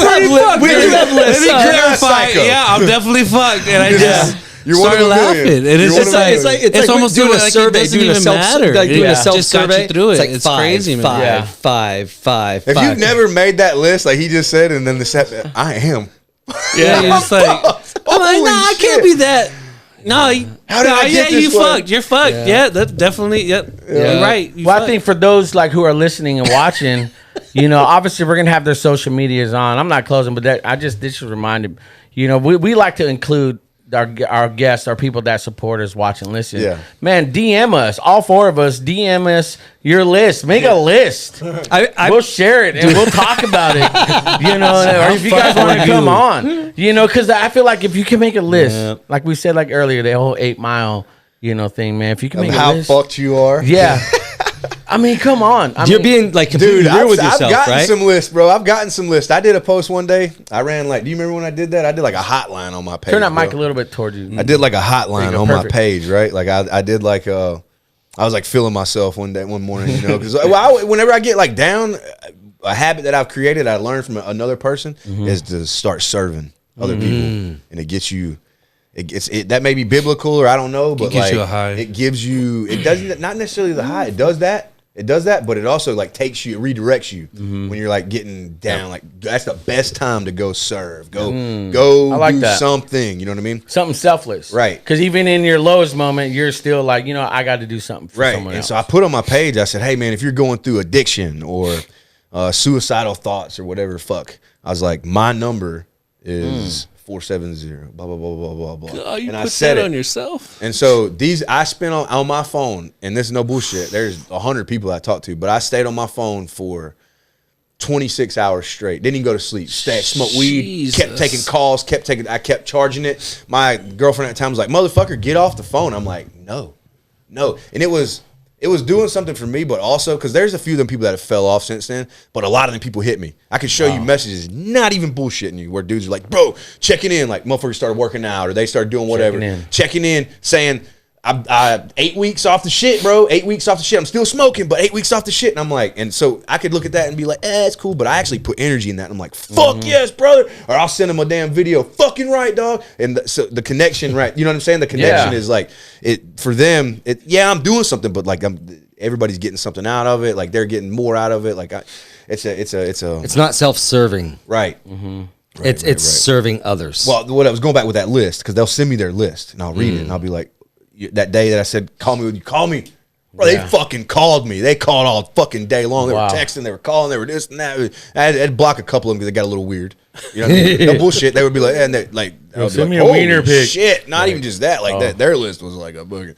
what the fuck? There was some of them Like so catch long a case? that you wanted to be like this. You turn into your mom. You're like, hey, everybody's got problems. What the fuck? Don't write all this shit down. Because I asked for a list, not a fucking book. You know, whatever. Why But don't like, you cap it at like 3 or 5? yeah, like I didn't even know what happened to you when you were 16. You're 46 now. Get your shit together. You know what I'm saying? But Get out of your mom's basement. yeah, they give you the list. You asked for them though, Yeah. boy. And I do get reward out of when they do hit me with the shit. And they've paid attention to something that you put up, and they're doing it. I got this dude named JT Grubb. I'll name drop him. He hits me up. I started dieting, like, you know, I did start like 90 days ago, like really just eating fish and shit like that and rice or whatever.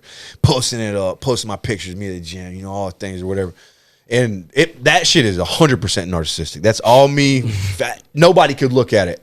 I'll watch it 20 times and be like, You hear the views. bro, I'm in the game, bro. For me, not Look at you me guys. go. You know what I'm saying? I'm my biggest fan, guys. JT Grubb. Hey, have you ever liked Never, something? never once. I don't like my own shit. Really? I like No, my I don't do shit. that. I would do that sometimes. There's I don't been do some that. times where I'm like, should I like You asked no, that. No, you no, asked no. that. Like, he asked, Don't like, be that hey, man, guy.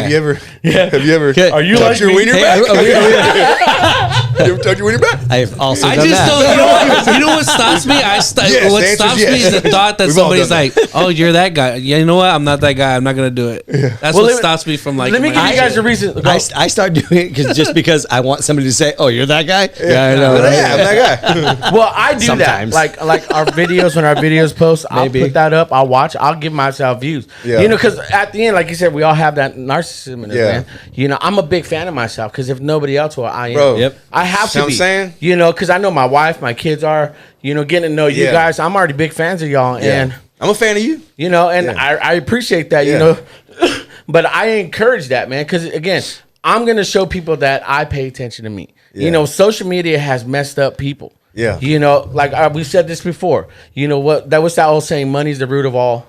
Evil. Yeah. But that's. I feel like that's still true. But I feel like the next step up is attention. Is the root of all Attention evil. nowadays Attention is is- gnarly. You know, because it's so easy to get it. Yeah. You know, you get those idiot island boys. They're multimillionaires now. So man. look, I'm not even mad at him. You know, but the thing is though, that's attention they got. I'm You know, not so I even feel like mad if at I them. like my post, if I, you know, I'll share my own posts because we do that. You know, Yeah. Mm-hmm. I'm a big fan of myself, man, because I really feel like if nobody else is, then guess what? I love what I do, man. We love doing this Yeah. because we get to meet and Somebody talk else to guys gets something like out you. of it too. That's what I was saying. Like the dude JT Grubb, he hits me with. I send him a list of what I eat every single day, and then I break on the weekends. Like we talked about having some In-N-Out burger today, but I'm like die hard on the shit, and it works for me. Like eat right, get fit, die anyways, right? But like, do that shit. It like feel good or don't. Yeah, while you're living, it you know makes what I mean? you So, like, feel better. It does. So when the dude hits me back and he's like, I went grocery shopping, I did this shit, and I'm doing it, and he sent me and he's telling me all these things every day. So I got interested in it now. So I'm messaging him, hey, bro, where you at with it? What's going on? You know what I'm saying? Yeah. But it was from nothing. You know what Yeah. I'm saying? So the power, I like to motivate. I had a motivational concert one time. So like I set it up like a show, and I enjoyed it so much. I had a dude, Navy corpsman that lost his leg in Fallujah, Iraq, come out and hit with his band, and they sung, and he told his life story and everything. And then I had another dude that accidentally killed his friend in the Army in a boating accident right before they were about to go to Iraq the second time. And then I told my story or whatever, but I invited everybody there to this place. It was nice. Everybody came. It was just this full thing. And it was my first taste, my only taste of a motivational That's awesome. show where I got to do the funny shit, but I got to talk and dig and tell people a story what's without up. their interaction. They just I was just watching them cry. They were crying their eyes out. And for me, it was like, all right, now we're doing what I love to do, and that's to put shit in people's heart, because it happens to me. Like I'm like. It's not everybody's not like that. Yeah. Like once you find out where you're going and what you're doing, like comedy and all that stuff, like not everybody's doing this shit. Not everybody's motivational speaking. Not everybody's trying to do a podcast. Not everybody's on that shit. But once you find power in that shit within yourself, meaning that it fulfills you and gives you power to motivate somebody else, to serve somebody when you're doing horrible. That whole process is why it will never die. It's why everybody needs somebody to motivate them or something like that. That's something that a paramedic loves their job, or whoever these people love their job. Like a motivator will always try to motivate. You know what I mean? And try to find something to That's give it, somebody without even wanting something back. Like, I didn't want the dude to send me a list back, but when he did, I was like, fucking right, dog. Yeah. You know what I'm saying? Yeah. Cool. Yeah. Cool, man. Fucking let's go, baby. Because I remember like 60, 70 days ago, I was sitting there like fucking just fat. I had the pictures, I posted them up and shit. And for me, I'm like, yeah, I could slip off. I could slip off tomorrow and be like, oh, I'm not doing this shit no more. Break my leg or get in a car wreck, lose a fucking arm. I'm not lifting no weights. You know what I'm saying? But in the moment, and those moments compound into something. You know what I'm saying? And then next thing you know, you're not a big fat heavy motherfucker. Yeah. Or whatever. And if that's what you were going for, then now you got it. That's a goal obtained. No, that's real, man. And I was from getting motivated from watching other people though. Yeah. And then I turn it to somebody else, you know? I like that, dude, because again, that's where I draw my motivation from. I get like from people, their experiences. Because one thing what me and Johnny always want to do with the show, man, is that we want to be related, but we want people to watch us and get motivated and be like, look, if they can do it, we can do it. Tell your story. Yeah. Constantly tell your story. Yep. Don't We do. We deviate are. from We're it. constantly just driving that forward. That Because you're years you can old. be anything, anything you want to be. How old are you? 38. You're 38? Yeah. Yeah. And how old are you? You're 34. 34. 34, yeah. Yeah, so I'm you got 40. a lot to talk about is what I'm saying. There's many things, is like the Bible is like, you read it Foundational. 100 times at different levels of your life or whatever. Yeah. It's different things, you know what I'm saying? So you just keep. It's just some things you keep grasp hammering, at different keep parts of your hammering. life. Like people could have told you stuff whenever you were younger. Parents would always tell you certain things. Oh, yeah, you didn't hear that You shit. didn't hear it, but Yeah, then when you got that's older, you're like, oh, That's that's so what real. the fuck they meant, dude. I get it. Yeah. Shit. Just like Right, so right, like fucked right when up. you're in the middle of it. You're like, yeah. damn it, I should have listened to him. You know, I mean, But if I'm you would that have, guy. you wouldn't have learned, you know? No, that's so real. Now, let me ask you guys this. Let's flip it on this, man. When you guys are doing stand-up, you know, you guys obviously traveled or done a lot. Have you guys got anybody hecklers, any haters, anybody you clown pop back? Because one of my favorite comedians, I love Andrew Schultz. That dude just clowns on. I can't even let it mention his name earlier. Bro, Andrew Schultz, What the I got fuck? seen. He's one of the best. He is, man. I mean, Crowd worker. yeah. And so, how have you guys ever dealt with anybody like that? And how do you attack on those guys? I man? try. Go ahead. It I talk too depends. much. Go It all ahead. depends because it depends on the energy of the crowd, depends on how the show's going, and it depends on how you're doing. Case by case for Yeah, sure. because like if you go too hard on somebody, you fucked yourself. It's- Like you made the everybody rest else of your be like- set, everybody's gonna be like, "Oh, this is how you are." Like, Yeah. but if you don't address it, sometimes then you look like a bitch. You know what I Yeah. mean? And then on top of that, they're ruining the show for everybody else. So you gotta. So it all what- depends. what's your There has to be a experience? control factor. I mean, it's just because, dude, I've done open mics and I've done regular shows like at bars and different places. So I mean, there's all different kinds. My experience, I mean, you gotta address it, but you gotta make it fun in a certain way. Like I've noticed the best way to handle it is you can say something to them, but like in a positive spin, but kind of busting their balls, like you would do to one of your friends. That's how you would have to really. That's how I handle it. Yeah. It's like, what would I say to somebody? And sometimes I'll say some fucked up shit, but that's just because that's how I talk to my friends. Yeah. So, I mean, it's just really what it is. You just kind of use whatever they're saying. And if you can't hear it, but I will say one pro tip on if you do handle hecklers, because one time I had 3 and it was fucking crazy. One lady got up to the stage. It was crazy. It was at a casino. But like this one time was crazy. But one pro tip I got was repeat whatever they said and then say what you're going to say. Because then I was just responding back to them and the crowd didn't know what the fuck I was responding to. So they couldn't get on board. But if you hear what they say, you got to repeat it. What? This? And then you say it and then you say whatever you're going to say so that everybody can hear the dialogue and they can laugh. I'm gonna take That's it. pro tip. I'm gonna take it far. Take it far right here for you. Because I was in New Smyrna Beach a month ago. I did 4 shows down there.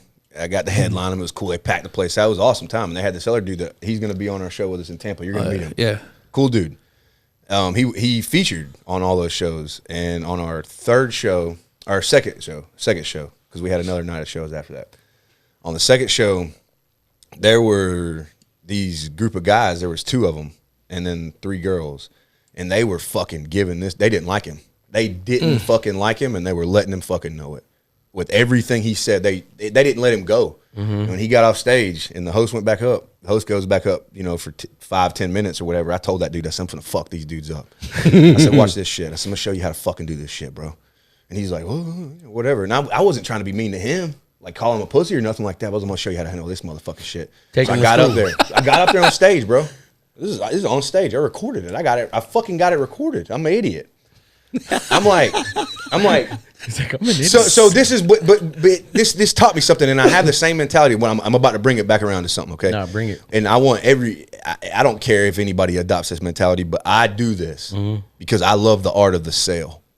I'm talking about the art of the sale, and anything out here. If I'm selling you something, I love the art of the sale, and that's what the fuck we do. We're selling ourselves, right? So if you're disgruntled, whatever, fucking having these bad times, immediately I wanted to attack them, and I did.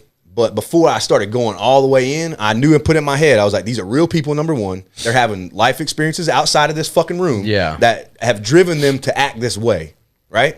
So let's have a little bit of fun with them. And I fucking, right when I got up there, I was like, I started doing my jokes, and they said something. I was like, oh, you two motherfuckers. And I'd already in my head, I wanted to jump them right away. My heart was fucking racing, dude. Like, you could hear it in my voice. I was cracking and shit, right? I'm nervous. And I started telling my joke, and they gave me the opportunity, and I took it. I was like, you two motherfuckers. Ain't used to nobody clapping back at you. I was like, you big old fucking rough, tough motherfucker. I see you got a hand tattoo. You probably a goddamn Hell's Angel, ain't you? I mean, I started going in. I was like, I'm going to tell you two motherfuckers something right now. I said, I heard you telling me come outside and meet you outside after the show. I said, I'll fucking meet you outside after the show. I said, don't fucking talk during my set. Don't say a fucking word, matter of fact. I was like, we good? We're going to have a good time? And bro, they were literally like, yeah, we're going to have a good time. They were like rough dudes. And in my head, immediately, I was like, nah, they are not abiding by the law. They're just shutting up right now. Like, we're going to get you something else is going to come from this, right? And so I did the show, and I made sure that the crowd knew, because it was a direct assault, and I immediately took the good energy out of the room when I did it. And I was like, I got to resell this room. And so I kind of laughed it off, whatever. The show went great. They shut the fuck up. We had a great fucking show. The dude even after was like, holy shit, that was crazy, but I can't believe you did that.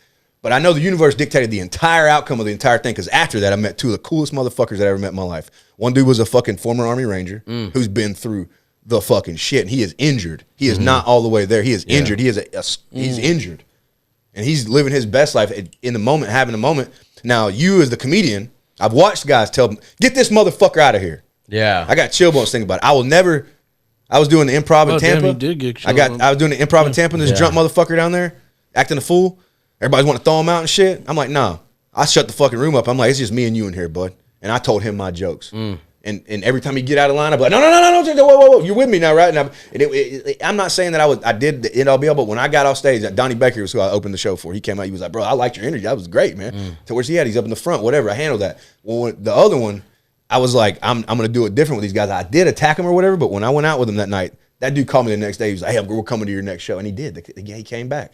And it was a good interaction to where at the end of the show, where most people with your dicks or whatever, I was hugging these dudes. I'm like, bro, y'all did really good to take that shit, man, and not get up. Because I knew, because the other motherfucker was a fucking like a bandito. Oh, shit. They ain't playing with me. That's what I'm telling you. They shut up, and I knew. I knew when I seen them. I was like, they ain't just shutting up. I was like, these motherfuckers got something for me. Yeah. You know what I mean? I was like, there's a lot of power in this, though. There's so much power. And in that timeline in between, I probably flipped them from wanting to actually fucking assault me in some way. Yeah, they're probably like, this motherfucker better be funny. Yeah. And then he actually was something. We went out and got drinks, and we were having a good time afterwards, bro. It was a fucking good time. And so that was a wholesome. Something you laughed at. It was a wholesome experience for me. Not everyone's gonna be the same, because you're gonna get those people that I know he's seen that are just, you ain't talking. They're way too drunk. They got to get the fuck out of there. Got to get them out of here. Like, they're too messed up. Yeah, because you got to take into consideration the rest of the crowd. You're going to ruin the experience. Yeah. But then it also depends on the lineup, too, because you can't go out there if you're like the host and then attack some people and fuck up the whole show for everybody else. Yeah. So you got to be careful and know your lane, too. Like, like, you can go back over to like the headliner and be like, hey, what do you want me to do with these guys? And we'll figure out who's going to do it. But like, you'll get something coming to you either by the feature, the headliner, or whoever gets. It was my worst fear to ever get a heckler, dude. And I've had 100 of them, but it's how you handle them. Yeah, like those people are there to see a comedy show. However they act is how they act. But like, if you're controlling the fucking room, it's gonna be fine for the most part. I invited a friend to Warner Robins the other day, or Macon. And my friend came. She's a friend from high school. She's going through some shit in her life. She's got like cancer or something. She's actually like going through some shit. Wow. Like it's terminal or some shit. I don't know. And she was like, I want to try stand up. And she sees me doing it, and she lives down there, and I'm going to Macon, and she's like, I'm going to pop up in on you. And I was like, cool. I didn't know she messaged the dude on the show that I've been advertising and asked if she can get a spot on the open mic. I didn't know that, so I had no idea she was That's going so up. When I rad. got there, she's like, I'm going up tonight. I was like, fucking cool. Yeah. She went up, she did her shit. She got so shit-faced drunk because she needed to break. She told me, I got to break my edge. I'm fucking nervous. I was like, dude, don't do it. But she did good. She did really good, but she kept drinking, celebrating her small victory that the universe gave her. And then when I went up on the stage, she's the fucking number one. She's sitting up on stage in front of me, taking a knee, talking and high. And I'm like, shut the fuck up, Sabrina. Yeah. Like in front of the whole crowd. And I'm like, oh shit, I just told my friend to shut the fuck up. I brought her here. I'm ruining her experience. So I pulled back off that moment. You know what I'm saying? I brought the heckler. Yeah. So I was like, He brings his own hecklers. That's what he's trying to tell you. I bring my hecklers and yours. I'm Joey. You can't heckle better than my friends. You know who's done it really cool? Straight smoke show. Tom Segura. I once saw him. do it Yeah. really Tom cool. Segura is He a does it like fucking this. He's man, just bro. straight up just like, what are you doing? Like he'll in the middle of a bit Make you feel and like just a- like, what are you doing? And point you out and just, are you done? What are you doing? Yeah. And everybody's just like, bitch, are you done? Like, everybody, and she's like, Turns the room on him like a teacher. Well, Russell Peters is like that too, man. Yes, Russell Peters is dope. I love him, man. Yeah, he's good. He's been Yeah. in the game a minute. Yeah. dude, he's worldwide OG, yeah, famous. OG. Yeah, Yeah, and it's so funny now that because he was OG, but like even now, a lot of people still don't know about him. No, You well, know? and here, Yeah. over and Yeah, that dude's over yeah. there, Shit, man, he's good. He's like Tom Cruise. Yeah. Watch one of his He's just stand-up fucking- bits, Dude, and it's like I like watching his- a fucking show. You're like, damn, this is good all the way through, like the whole thing. His older ones where he makes fun of his dad, you know, he gets into all that whole accent thing, man. He brings up like race and he clowns on people in Oh, yeah. the audience Yeah, and yeah, stuff. yeah, yeah. I love stuff like that, Yeah. man. To me, that's old school. When I think of old school, I think of like Kings of Comedy, original Kings of Comedy. You know, Steve Harvey. That's Yeah. what I grew up on. Yeah. That and Def Comedy Jam. That's Yeah. Yeah, Yeah. and like the because I watch Kings of Comedy, man, 3-4 times a year just because I love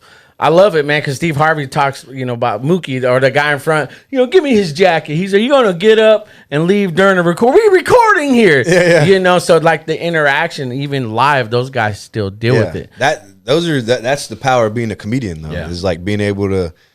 That's what you got to do, though. You got to stop performing in your performance and Yep. be you. Yep. Yeah. And do you up there. Yeah, And when you perform. when you put you up there and Yeah. you make fun of yourself, Yeah. you make fun of like some stories from family and things like that, and then you can bring it back. I like you were talking about how you did like a motivational thing, and Yeah. when I speak to people, when I've spoken in front of thousands of people, Yeah. and what I do and I found very effective is I start up here, so I get them up here. And then I bring them back down here, Yeah. and then I Yeah. end up here. Yeah. So I get them in this roller coaster of emotion, Yeah. and by then they're just at the end of it, they're just like drained, and they're just so they're excited to meet you or whatever, or come say hi and things like that. And it's a good feeling, and you know that you provided a service to people. Like I said in the beginning of this, you guys provide a service for folks. Joey, when I saw you just a few months ago, man, I was like, I think I had Jack Daniels coming out of my nose. I had a great time with you. I was nervous as fuck, dude. I don't know if you saw me over in the corner. It was, Yeah, for me, it was different we're- because the room was laid out different, and all you guys are like, I just didn't expect you guys to receive it that well. And then once I started going in, I was like, I'm fucking giving it all to them right Okay, here. they On my getting first everything. joke. Yeah, 'cause I saw y'all were laughing. I was like, nah, fuck this. I'm going in, dude. And You I know, my fucking, energy just went up. I'm Yeah. going with it. The Yeah, energy dude. of the room, I felt like was I hope it's really like that tonight, good, bro. man. I was like, bro, we're doing all this gassing, bro. Oh, We're getting man. a bomb. Yeah, you're gonna bomb. Not even a little bit. Bomb, Not even a bro. little bit. So many people are excited to see you again, and they're excited to see Juan, man, and his blazer, and so you know, it's a. Do you know it Greg was a- Williams? The other guy that was there, and then Yep. Trevino. Yeah, They're No, but I have a They were mutual good. friend. I Good think stuff. Al What's his Gonzalez name? knows them. He grew up in the Bay Area too, Okay. so he says he knows those guys. So Okay. Yeah. Now, speaking of, like you said, bomb. You know, have you guys? What's your fondest bombing memory? I just had one last week. I've bombed you? 7 times exactly. 7? I've counted them 7 times. You take count. I've done like God. 100 something shows. It's not, the numbers aren't bad, but 7 key bombs, bro. Yeah. Like people that you didn't want to bomb in front of. You know what I mean? 2 times like family and friends. Oh, okay. Oh yeah. Oh, damn. Invited the whole everybody. Come on out and watch me bomb. You know what I'm saying? And I ate edibles like weed candies before they could, because I was trying to lose the edge. You know what I mean? And like I was like, You lost everything. I went up on stage. It was It was the dumbest shit. I'm like Beavis and Butthead, dude, and nobody laughed. And at the end of it, they're like, "You did so great," and you knew it was like from your family, like when they watched you do so horrible, but they didn't want you to kill yourself, you know? Yeah. They were like, "You did so great." We're gonna put a 72-hour watch on this fool. That was really good. We're so proud of you. So did We're gonna they go turn their head like, home. what the Yeah, so your dad got a hold of your old boss. Dude, You can get your job back. So what I happened had last mine week? last week. It was Last great. week? And you know what the worst part is? So I was able to do a guest spot with Steve Trevino. So at LOL, and so he has this big full crowd, and I murder right, and then. The next day, I end up going to the Valley with some friends of mine to do a show, and it's like, all right, cool, it's like a party. And I'm just like, fuck yeah, I got this shit. dude. And it was the same material. Same material? You Same gotta switch it delivery? up, but it's basically the same stuff. Okay. Yeah, and it's like a house party. It's a private gig, and I was like, cool, let's do this. And they say, Juan, you can do a guest spot because I wasn't even supposed to be there, and I was like, yeah, no problem. Yeah, let's do this. And so we get there, and they're like, dude, they don't have a microphone or speakers, and I was like, I don't need to do the guest spot, guy. They're like, no, you're gonna do your spot. And I was like, okay. And then we get there, and these guys are like hardcore guy. I'm not gonna say they were drug dealers, but who knows? And so like, there's some stuff like, right? It's a big party. All the women and the kids are running around, women and everything, dogs barking. And it's just like a big forum of just like a bunch of women. All the guys in the back just drinking and just watching. It's just like all surrounded. I was like, oh shit. And it no microphone, so half the power's gone. Mm-hmm. And you're just like, oh my God. I was like, oh my God. So I was like, I think I can do this. I think I got an idea. I'm gonna start with Hey everybody, I'm Joey Leonard. So I go up there, and I start doing good. The first 3 minutes, I got him. I'm like, fuck yeah. And then I remembered the rest of my jokes, and I was like, oh, this isn't gonna go well for a family. And I was like, I go, how many people here are divorced? Nobody says shit. And I was like, oh, I'm fucked. And I was in the middle of the thing, and I was just like, yeah, guys. So so I have two different jokes that I was like, I'm gonna end on this. So either one of them they're gonna think I'm a piece of shit, or the other one they're gonna think, yeah, we don't identify with that. What the fuck is that, right? So I was like, I'm gonna go off with that one. That's just to offend people. Dang. That's fine. So then I was just like, it's a stretch march joke, right? And so like, yeah, I'm just gonna leave it with that. But like, I'm like, all the ladies are in the front, by the way. Oh my god! Yeah. So then, and I was just like, it's either that I offend them or they think I'm a piece of shit. I'm just gonna go with the offending. So then I just. Crickets. Dude. I'll tell you. You have to see it. Okay. I would. So I do the joke, and I'm like, here it comes, and then I just boom, punchline. Crickets. No, not even crickets. All the ladies just look at each other like this motherfucker. Oh, he did. No, and I was just like, oh my god! And I the next, my friend was getting ready to go. He's laughing. He's like, oh. And I was just like, you're next, motherfucker. And as I'm bringing him up, I don't even have the balls to stay on stage anymore. I'm bringing him up as I'm walking. Yeah, so the next comedian, and I'm walking off. You're walking off. Hey guys, so the next comedian for the night, give it up for Joe Garcia. I'm not there. Joey, like he showed me something that's awesome. Dude. And he showed me something the last time he was here that I took and I applied, even when I teach. And what's that? I'm curious. Yeah, what did I say? No, he was like, he said something. He told the joke, and like people laughed, but he was like, "Oh shit, that didn't land." And so I use that a lot. Like, I'll talk and teach, and then I'll throw something in there, and I'll talk and teach, and then throw something in there, and talk and teach, and like some of the stuff like lands good, and like the other stuff, then some other stuff, it's like, oh, okay, well that didn't land, and like they start like laughing at just at that, you know, cradling your own fuck up, yeah, you could do that too. I just took it on the chin. Is this thing on? Sometimes you gotta take it. Yeah. And plus it was like your But that's what comedy was is it. too. Like Yeah. I had this high from the day before, Yeah. and then this was like the worst. It's like, oh fuck, reality. Sometimes it's like, hey, you're not where you thought you were, boy. You know, I get like that too, man. Me and Jose had a thing where we just like died laughing together. We were talking about the adult diapers, right? Oh, dude, yeah, the adult diapers, and like, man. and like these dudes, I got a and they whole make opinion them. on those. They make them for dudes, right? Yeah, of course. And so we were at the store at the same time at 2 different stores across town, and like I'm taking pictures of the Depends dude that the, we've seen. yeah, the Depends or whatever it was, the Yeah. pull-ups or something, I don't know. And we're sending each other pictures at the same time. It was so friggin' funny. And Oh, y'all are connected. Yeah. Yeah, like we bros. connected on old guy shit. You know? Y'all are Finishing each other's bros, dude. sentences. Yeah, we were docking. We were docking. We hip hug from time Yeah. to time, man. So Hip we and lean hug. it in, is, Yeah. bro. thrust the I hip get in, some and we hug. love from the homies. Yeah. Yeah. Well, But no, No, This dude, took a Real turn. quick, Don't fight it, before we go on to the next topic, I just wanted to make sure that we shoot through a shout out to Hero Sports for having these guys. Oh yeah, no doubt and about it, they're- man. I wouldn't be able to do none of these big shows if it wasn't. Yeah, for Hero Brandy Brandy is, and Hero Sports and I don't. You the know, I'm not- Veterans I Memorial understand that Building. you need to give them all a shout out, but let me give an extra shout out to Brandy. Yeah, she's she's an rad. event boost. Man, Brandy is like, okay. dude. Since I met her, I haven't. She's done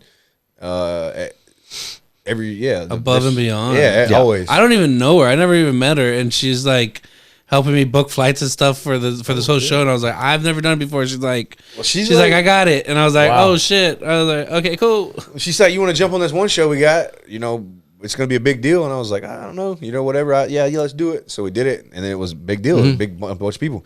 She hit me. She's like, we're gonna have another show, and I was like, oh nah, Brandy, that ain't really how it works. You know, like you can't just come back that soon. You kind of want to wait 6 months, not 4. You know what I mean? And she was like, no, we're fine. We're gonna have the show, or like we'll do it. And she's like, people will come, don't worry. And I was like, how the fuck is she gonna bring? I tell people about it all the time. The most I bring is 90 people. It's the most I've ever brought to a show. Me headlining, it was 90 people. She already has sold. There's Yeah. like 4 tickets left to a 200. Yeah. Wow, really? person. I didn't sell any of them. I mean, there's people that I know that are there that came, but like because she created it, but she sold 90% of these tickets. Do I got And tickets, now- Fish? yes. And now we get to go do our comedy in front of people Yeah. that Yeah. are going to take it with them. And that's the benefit of having I'm Brandy. excited for that. It really So shout out is. to Yeah, her. Brandy's fantastic. So Phenomenal person. going, and I know we still have a point, but Brandy and I, we knew of each other, but didn't know each other. We shared a best friend, one of my buddies, one of our friends. share 'em? Well, You got to be specific. Use commas and no, I know pauses it's and- Did you buy him semicolons. Yes, Blazer? I would have bought Nico a blazer. Yes, and he passed away. Yeah. Oh, and yeah. so it I was feel pretty. like- I it was feel pretty like gnarly. Nah, yeah. you can't. That was a Yeah, natural right. raw moment. It was. Okay. It was. You didn't know Deal with where I that was. later. You didn't know Deal where I with was that. going with that. You didn't know where I was going with Johnny that. beat me down Deal with later. the shame later. So. Yeah. I bombed. I'm like I said, Italian, so we'll just deal with it and ridicule and shame. I'll shame you. But yeah, and so we finally just met each other. Like seriously, like we just met each other right before that show. Yeah. Legit. And it's just so funny how God, the universe, or whatever, they put people in your path, and people go in your path for a reason. You have to be cognizant enough to recognize that, and then that's start moving forward or start a relationship, or because they're there for a reason. So Yeah, always. You always. Everybody's around you for a reason. Juan, I'll be sending you like nice pictures. All right. Yeah. gonna get Motivational some DMs, pictures, bro. Motivation. And it depends. Yes, and You're part of the crew now. I can't wait. I'm gonna tuck my t-shirt into the. the By the way, how about these mad ass t-shirts Yeah, from let's Mullet? jump on that. Let's go. What about these? Let's go. I didn't we have a have- blazer. Mullet. Was it mullet gear, right? Mullet Mullet gang. gang. Mullet gang. Mullet Yeah. gang. You bombed again. Yes. It's fine. Bombed again. I am Native American. There's gonna be a lot of When you growth said that from earlier, the I show. thought I was total like, "This sense. is perfect. It made This is total the shit." sense. The back of it's even better. It is. Yeah, no, we did a little shirt swap. We did a little shirt swapping. We did a jersey swap. Jersey swap. So yeah, you're actually the first person to ever own an official Still Here podcast. Cool. What's even gonna be weirder about that is when I wear it on stage tonight with my blue jeans and my cowboy boots. Hell yeah. And people are like, "Oh, can we get that?" We're like, "No, It's one of a kind. Yeah, it truly is. That is truly one of a I kind. know. I seen it came from Sticker Meal. They Yeah. give you a hot sauce with it. dude." Yeah, Yeah, well, because I the want to mule do sauce. testers. I want to do testers, man, and we're looking I wanted to see what it looked like on a shirt, if the logo's gonna fit. Something like this, if you're not supplying a huge demand, this is the perfect way to go. Because it's going to give them a good shirt. They're going to get what they want. Somebody else handles it for you. But if you're going to do it yourself, get a quality substrate for a decent price and then pay a screen printer to do it. Typically, they'll work that out. But yeah, we're working on that because we have 2 designs. That's our logo. You know, because a lot of people don't just want to wear logos, you know. So we have this guy, Roski, man. He designed like a Soul Train vibe for us. Yeah. And dude, what? It's definitely an 80s Soul Train, solid gold. You know, I'm wearing it right here. You know, little. Oh, that's dope. Oh, Yeah, that's dope. I'd wear that. Yeah, so we're in the middle of that process right now, trying to Show get. the camera. I'll have a pop up. Okay. Right there. You It's know. right in front of my face. You know, that's the power of mustache. editing. You know, so we're gonna cover Johnny the rest of the show. That picture of me. No. Just the mustache. Just cover the mustache. But yeah, so I don't know, man. Let's get back into like tonight's show, man. What do you guys, you know, hoping and you know? So honestly, dude, I do the same thing every time, dude. Try not to bomb. I try to keep my mind at a spot where I don't overwork my mind, because I'm not typical. I'm not writing shit down and practicing. It's probably a flaw. But I try to keep my mind calm and chill. The way when I go to grab that microphone, I'll do it from right now until then. I won't anticipate the show one time. But like when he gets up there is when it'll start to get fucking. My heart will start beating, and I won't be able to settle it at all. I could hit 10 bongs, and it wouldn't happen. Nothing. I'm just going the whole time until I grab that microphone. And then when I grab that bitch, it's like, game on, motherfucker. You finna bomb, or you finna do it. You know what I mean? Dope, man. I love it. It's fucking fun. Every show is for me. Every show has to be like all or nothing. Well, you know dude, what I mean? You're performing. It's not. Yeah. You're performing. Well, I don't know. It's okay. I just have a different. I have a different. Like when I go on stage, like that's whenever it's about like right before I'm about to go on stage, I like to think like where I was or what I was doing or what I'd be doing if I wasn't doing stand up. And it's just I get grateful with it. Like I just. Humbling. That's my process. Like other people are like nervous before they go on stage. I don't even think about that. Like it's just more like, oh, dude, I'd fucking be miserable married right now. I was like, would he go? Would he go on stage? Terrible. And then I didn't even have time to think about it that time, which was made it easier. But like as soon as I get on stage, it's just like a switch. It's just like, oh, I'm gonna fuck this crowd up. Let's go. Yeah. I didn't feel that way last week at the fucking barbecue place. Stretch mark. Yeah, dog, I was like, oh, I'm fucked. Yeah. I'm definitely fucked. Hi guys, no microphone. What's up? You're cash at me. Follow me, please. Don't murder me. Follow me on Venmo. Yeah, follow me on Venmo. Follow me on Venmo. You guys definitely sell drugs. Don't murder me. I'm gonna leave some cards right here, so give me a call for your next booking. Yeah. No, I love that, man. I don't know. I just feel like we can. I'm excited. Dude, thanks for bringing these guys. Yeah, on, man. for sure. Big connection. Yeah, this has just been fantastic. It's like I said, you never know who's going to be put in your path, and you just recognize it and just be yourself, and hopefully somebody else is going to recognize that good vibe that you put out, and that's how friendships are made. That's how good relationships, and you guys are always welcome to come back on the show. Oh, there's lots we didn't talk about. This is we didn't talk about I love this adversities, show. I love overcoming doing adversity. this. We talk Yep. for hours and Dude, hours. I feel like those are like, because I can guarantee you, man, this show is gonna be one of the popping ones, man. It's fun. A lot of my buddies that listen, they're just like, dude, we love when you and Fish just bullshit and mess around. Even like on the older show, where you just mess around. It's like I feel like the conversation I have is like they feel like they're a part of the conversation. Yeah. Hell yeah. Because they're laughing and they're this one is gonna be one of them. So that kind of like carry on with the tradition, man. One thing we always do here, we laugh, chopped it up, but we do always want to leave positive message out there, man. So if you guys will go in this order, what is your one last word, last thought, last message for people listening, watching? What would you want to tell them, man? As far as Start with me. Is that what you yeah. said?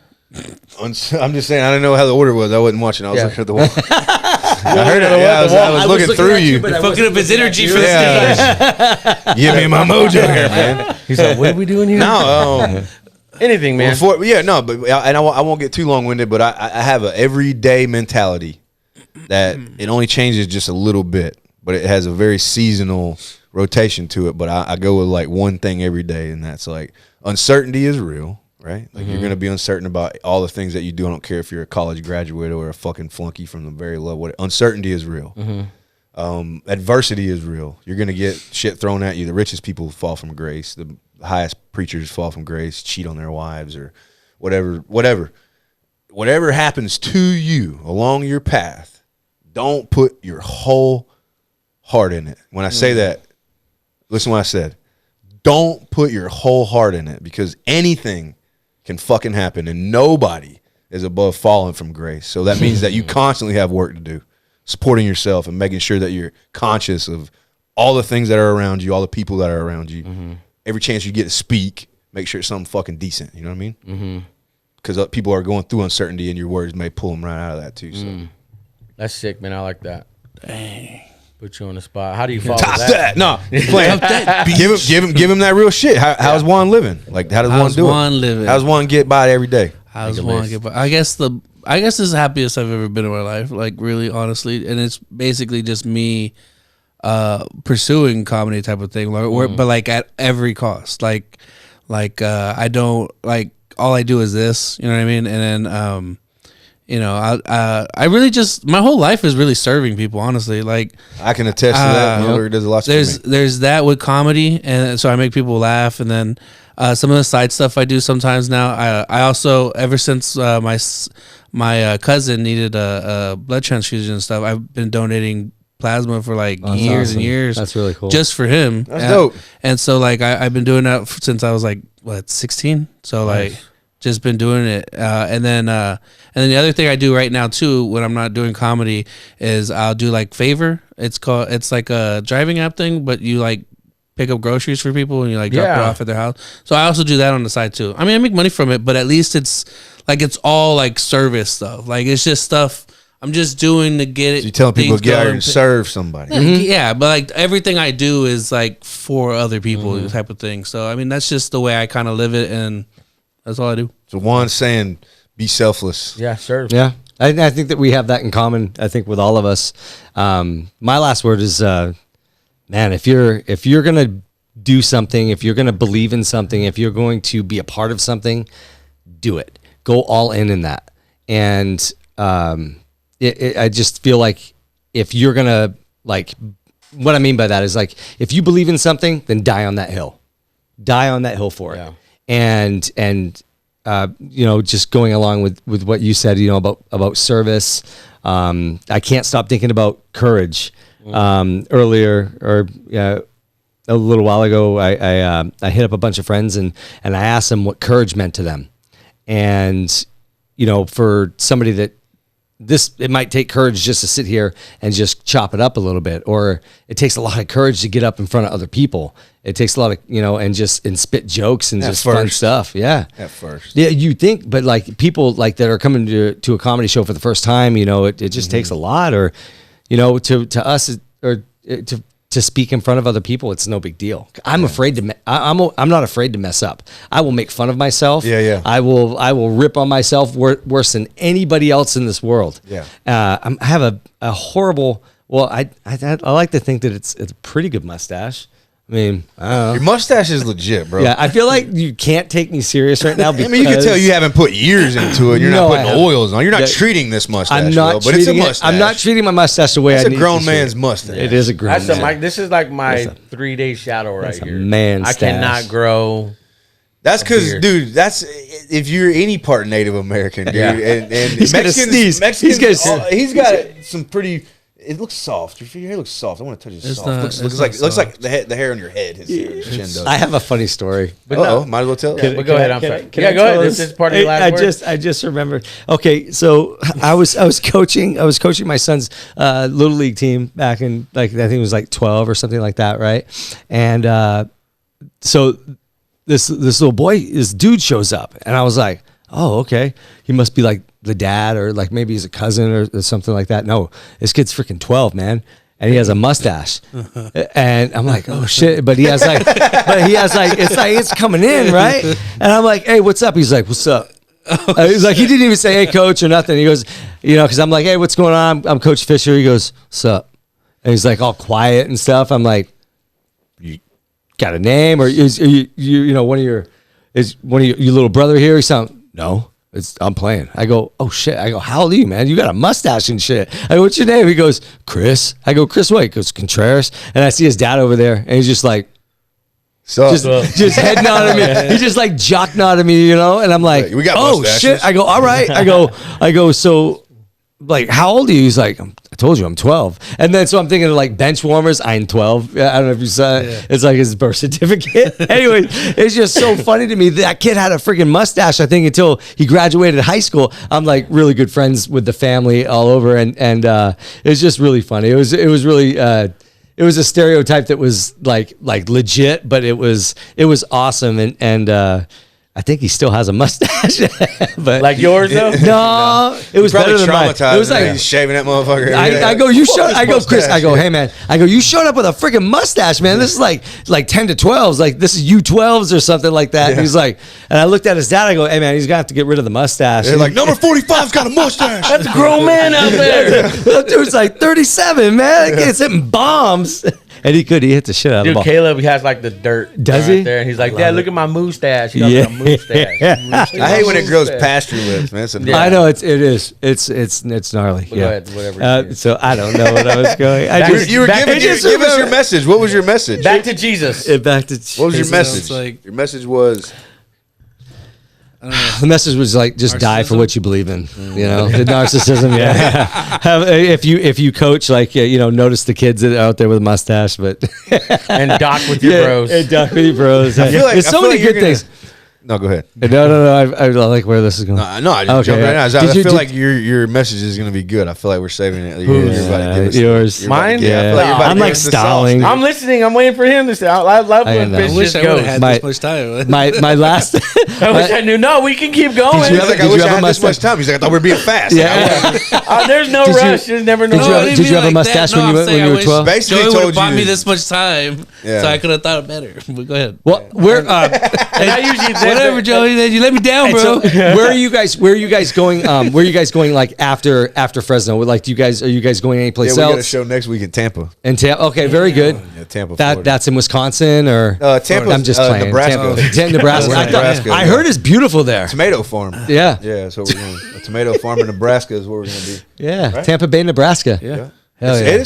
You might not have heard of it or whatever. A lot of people don't talk about it. It's like Area 51 kind of. But Yeah. Oh, shit. Okay. Wesley Chapel. Yeah. Wesley Chapel. Before Oh, are you being serious? No, it's Wesley Chapel, Florida. Wesley Chapel. Oh yeah, okay. I was like, oh shit. It's outside of like Tampa. now, He's very like, gullible. now my geometry. He was Now my like, damn, geography. but I'm he like, was in it. He was oh, like, shit. For real? Maybe he there. forgot he just Damn bullshit. it. Yeah. Nebraska. maybe there is a Tampa, Nebraska. Yeah. You watch. I'm gonna Google search that shit. Well, before we end, too, let's find out where can people, because we talked about what your was brand. yours?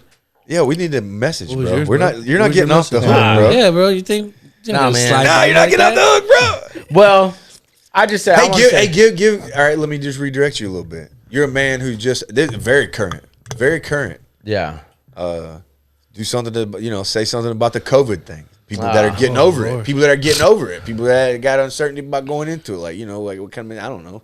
Like that's your current event. Like Yeah. there's people that are fucking going through it right now with that shit. They are, man, and I feel like I don't know. I think because last night again, thank you again. He hooked me up with some Foo Fighter tickets last night, man. Foo Fighters are in town. Man, You went and watched Foo Fighter? dude. I didn't get him a blazer. He didn't give me a blazer. Foo Fighter tickets, bro. Dave Grohl get you on stage, let you sing. No, bro. I wish, man, but Johnny, next time, bro. Next time. So- you never know. Dave and I are tight. I was actually kind of scared to go out last night to a big crowd like that, man. I was just real nervous. I don't know if I'm gonna get COVID again, man. But I went with my wife. We went to some friends of ours, But as I was leaving, all I can think about is that I wasn't doing this a month ago. You're thankful. Very thankful because I couldn't walk, couldn't take a shower, couldn't eat, couldn't do nothing, man. So and I feel like goes back to our conversation we had. Was it last week's podcast called Courage? Being present, and being present in every moment. Like you guys are present in your moment in your comedy shows when when you're on social media, connecting with people and stuff. And so I think being here now, man, because last night I was screaming my ass off. Have a good time. Singing and screaming, man. And some of the songs that they have, man, just took me back to my lowest moments. Music to do that to you, bro. Yeah, but I just remembered I'm here singing and screaming, I'm still alive. I'm still here. We're still here. Yeah, and so where I feel like my last message is, man, is that if you're in that COVID, man, just, I don't know, man, it hits people different. It really does. Yeah. You know, and I feel like just, I can't tell people buck up, buttercup, man. I can't, but I can just tell, man. Well, no, what I got immediately was just be thankful. Be thankful for everything. Yeah, because life is fragile. You don't know when it's going to change for you, bro. Yeah, and it is. And I feel like if you take an opportunity to recognize that, hey, I'm in the shitty moment, but what can I take out of this? Right. Because one thing I took out of all of it is that how much I took for granted my kids. Right. Not being present with them, even when I work from home. Right. And so I'm very thankful, man, to be alive, to have breath, to get biblical, because like you said, I was a pastor. I was a youth pastor at one time. The Bible talks about let everything that has breath praise the Lord, and it says with every breath, give God thanks, with every breath. And I had like this emotional breakdown when I was home recovering. I didn't even have breath to do that. Yeah. And I thought, I don't have breath to do that. I might die if I try to sing or pray, because I couldn't have conversations like this, man. And so my buddy Ray leaned over to me, and there's Foo Fighters played the song Best of You. Yeah, I love that song. But when they do like a total just jam session, it gets real just hypnotic. Yeah. Lights are going. He leaned over, he's like, close your eyes, man, and breathe. I already knew where he was going. He said, just breathe it in. So I closed my eyes. That's so cool. I started breathing in, That's dude. some hippie shit, man. And I fuck with it. I fuck with it. was, I love dude. it, baby. And I found myself That's so breathing cool. with the music, man. And I just, I was like, I couldn't do this a month ago. Yeah, bro. I'm with you. I mean, not with you, but I feel you 100%, man. I do that. I swear I'm with you. I'll be like, bro, this is not me 2 years ago. Where you talking about close your eyes with your buddy, dude, that shit makes me feel good. Like when they're performing, like if they're performing before me and I know I'm going up last, it's weird, dude. I know this is weird, bro, but I will be like, I don't even want to do it, but I'll be I'll take it in. I'll be like, take it all in, like so breathe awesome. it in and like put my arms up, just like give it all to the thing, be like, bro, like this is it. It's almost like a submission. You're submitting it, and you're also. And I'm listening to them talk and everything, and I'm back there and I'm doing it. And I had to have my moment where I'm coming to the center with myself and listening. I do like listening. I love the silent part. I love when sometimes when somebody's speaking and there's that pause where it just gets silent and you don't really hear much, or you hear the crackling, or you just hear like the crackling of the microphone, or if they're walking, you hear the cable, and it's just like that pause. Yeah.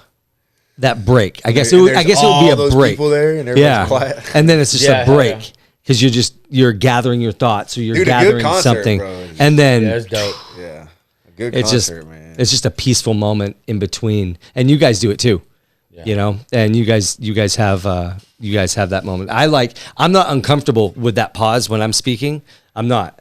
I like that pause because in that pause is where I find my next thing, and it's just, I don't know, it's just nice. I've really enjoyed talking to you guys today. I love meeting you today, man. This has been fun. Yeah. So real quick, tell everybody where they can find you. Just talk a little bit about Mullet Gang. MulletGang.com is my website. That's just my merchandise. Average Joey, you can look it up, but you can't.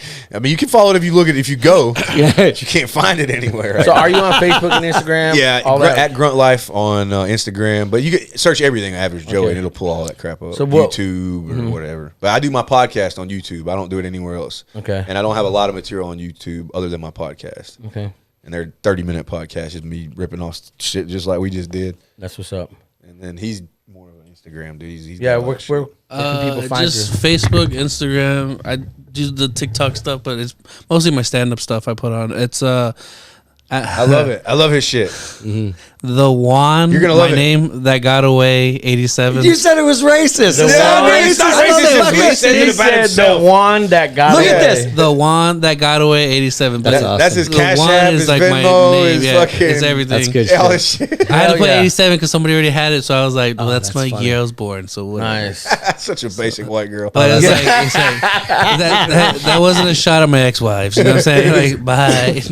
Bye. Bye. Well, that's sick, man. So again, we're gonna have wrap. You know, you guys, again, thanks for coming on. I'm super excited to come out tonight. No, we're gonna have a good time, Cheer bro. you guys on, man. I might take my shirt off. No, I'm saying I'm gonna call you up on stage. You might get 5 minutes or whatever. Oh, now that I shit. know, Yeah. now that I know, man. now that I know you got the chops, bro. man, heck no. I might call you or old Fisher, bro. Yeah. Well, Fish would be like, "Oh, I'm not ready." But hold on, I got a script, but I wasn't ready for this. I'm not ready Yeah, for he this. said, I'm not he's ready. you ain't what? Set list. Hold on, He hold breaks on out a a second. CVS Can you receipt. pull out my PowerPoint, Brandy? I'm not ready for this. But that's gonna be Fish. I brought a PowerPoint, but I'm not ready for this, guys. That's Fish right there. Yeah. But we're super excited for tonight, man. Yeah, Just we'll have a good time. Don't hopefully. bomb. Yeah, you know what I'm saying? know. If he bombs, I'm bombing. So I'm not gonna go. I mean, yeah, but not if gonna he bomb. does bad, I'm not gonna outshine him. You're You know what I mean? I'm just set. gonna We'll be be fine. Yeah. We'll be fine. But no, again, thank you guys for coming. I'm super excited. We're definitely, when we get merch, we're gonna send it to you guys. Yeah, to stay for sure. connected, man. Love. Yep. If and when you're in town again, man, let's do this again. Yeah, dude, you guys should probably make sure you get in contact with this dude right Yeah, here. yes, Good yes. dude to know, having Yep. your network. Sorry, We will. to cut you on. No, that's cool with me. After we'll exchange numbers and social medias, everything, man. Blazers, you got Blazers? Blazers. Okay. Next My time, size? I swear, Oh. next time I'll wear. I'm gonna Guess go. what? my merch. We're gonna I'm make gonna a start custom. doing- Just go, Yeah. My Bert, merch dude. Nah, eventually. I'm hooking this dude up. He just don't know it, bro. I'm hooking this dude up. Like I used to doing rock that. Blazers. Like I sold timeshare, dude. Oh, you did? What? Dude, I quit That's doing awesome. construction and sold timeshare for just like a little bit of time to like try to be at home instead of being gone all the time. It was, with an army buddy. He did it. He was like, "You come over and do this," and I made it the sales manager, and they would let you get G'd up, dude. I mean, like I would the go and feet be up. like, bro, I'd go spend like $600, $700, $800 on a freaking whole one outfit to wear for the day, bro, with like cufflinks and the whole shit. You know Yes. what I'm saying? That's I'm gonna hilarious. tell when he comes to Georgia, I'm gonna take his ass. He's going to That's the too Mall of much. Georgia. Oh yeah. No, it ain't too much. You're gonna love it. But when you put that pimp shit on. Oh, let's go. Gator Oh, yeah. skin? Yeah, I don't know, but I don't know what we'll Python? do. I don't know what we'll do. I haven't decided. Might go some ostrich. I don't know. Yeah, people think it's a gimmick or something for me. I'm just like, no, I just like wearing blazers. Dude. I Dude, think there's I've nothing been wrong wearing with feeling blazers good. since No, I- if you Nothing just wrong I've with been wearing feeling blazers good, since bro. I was in high school. Like, Look good, Really? feel You're that good. guy? That's what Dion said. Yeah, Looking look good, good, feeling feel good, good. feeling Dude, good, I used to playing wear my good. jersey That's why I and then work I out. put the blazer on. Just like, what's up? Yeah. Just like that. Next time, dude, we're gonna do a custom Still Here logo on a blazer for you. Like a master's jacket. That's Yeah, crazy. master's jacket. Oh, you want the purple sleeves. jacket? We'll cut Yes. the sleeves off. It's green. Get Yeah. tassels Yeah, like I Macho know. Man. Yeah. Gold jacket, green Gold or jacket. yellow? I don't know what the fuck color it Tassels is. on it, dude. Heck yeah. Oh my God. So again, y'all, man, again, thanks again for coming on, man. We appreciate you guys' time. I'm Yeah, super dude. excited for This the tonight. end of the podcast? Still Here podcast. Nice. Nailed it. That's right. Finish. So we're gonna have all their social media in the description below. Give them a follow, show them some love, man, and just support local, support everybody that just putting out dope work like this, man. There's no better way to show love that people love following their passion, man. So Support yourself. support Love yourself. So again, my name's Jose Cruz, and we'll see you guys later. Peace. See you.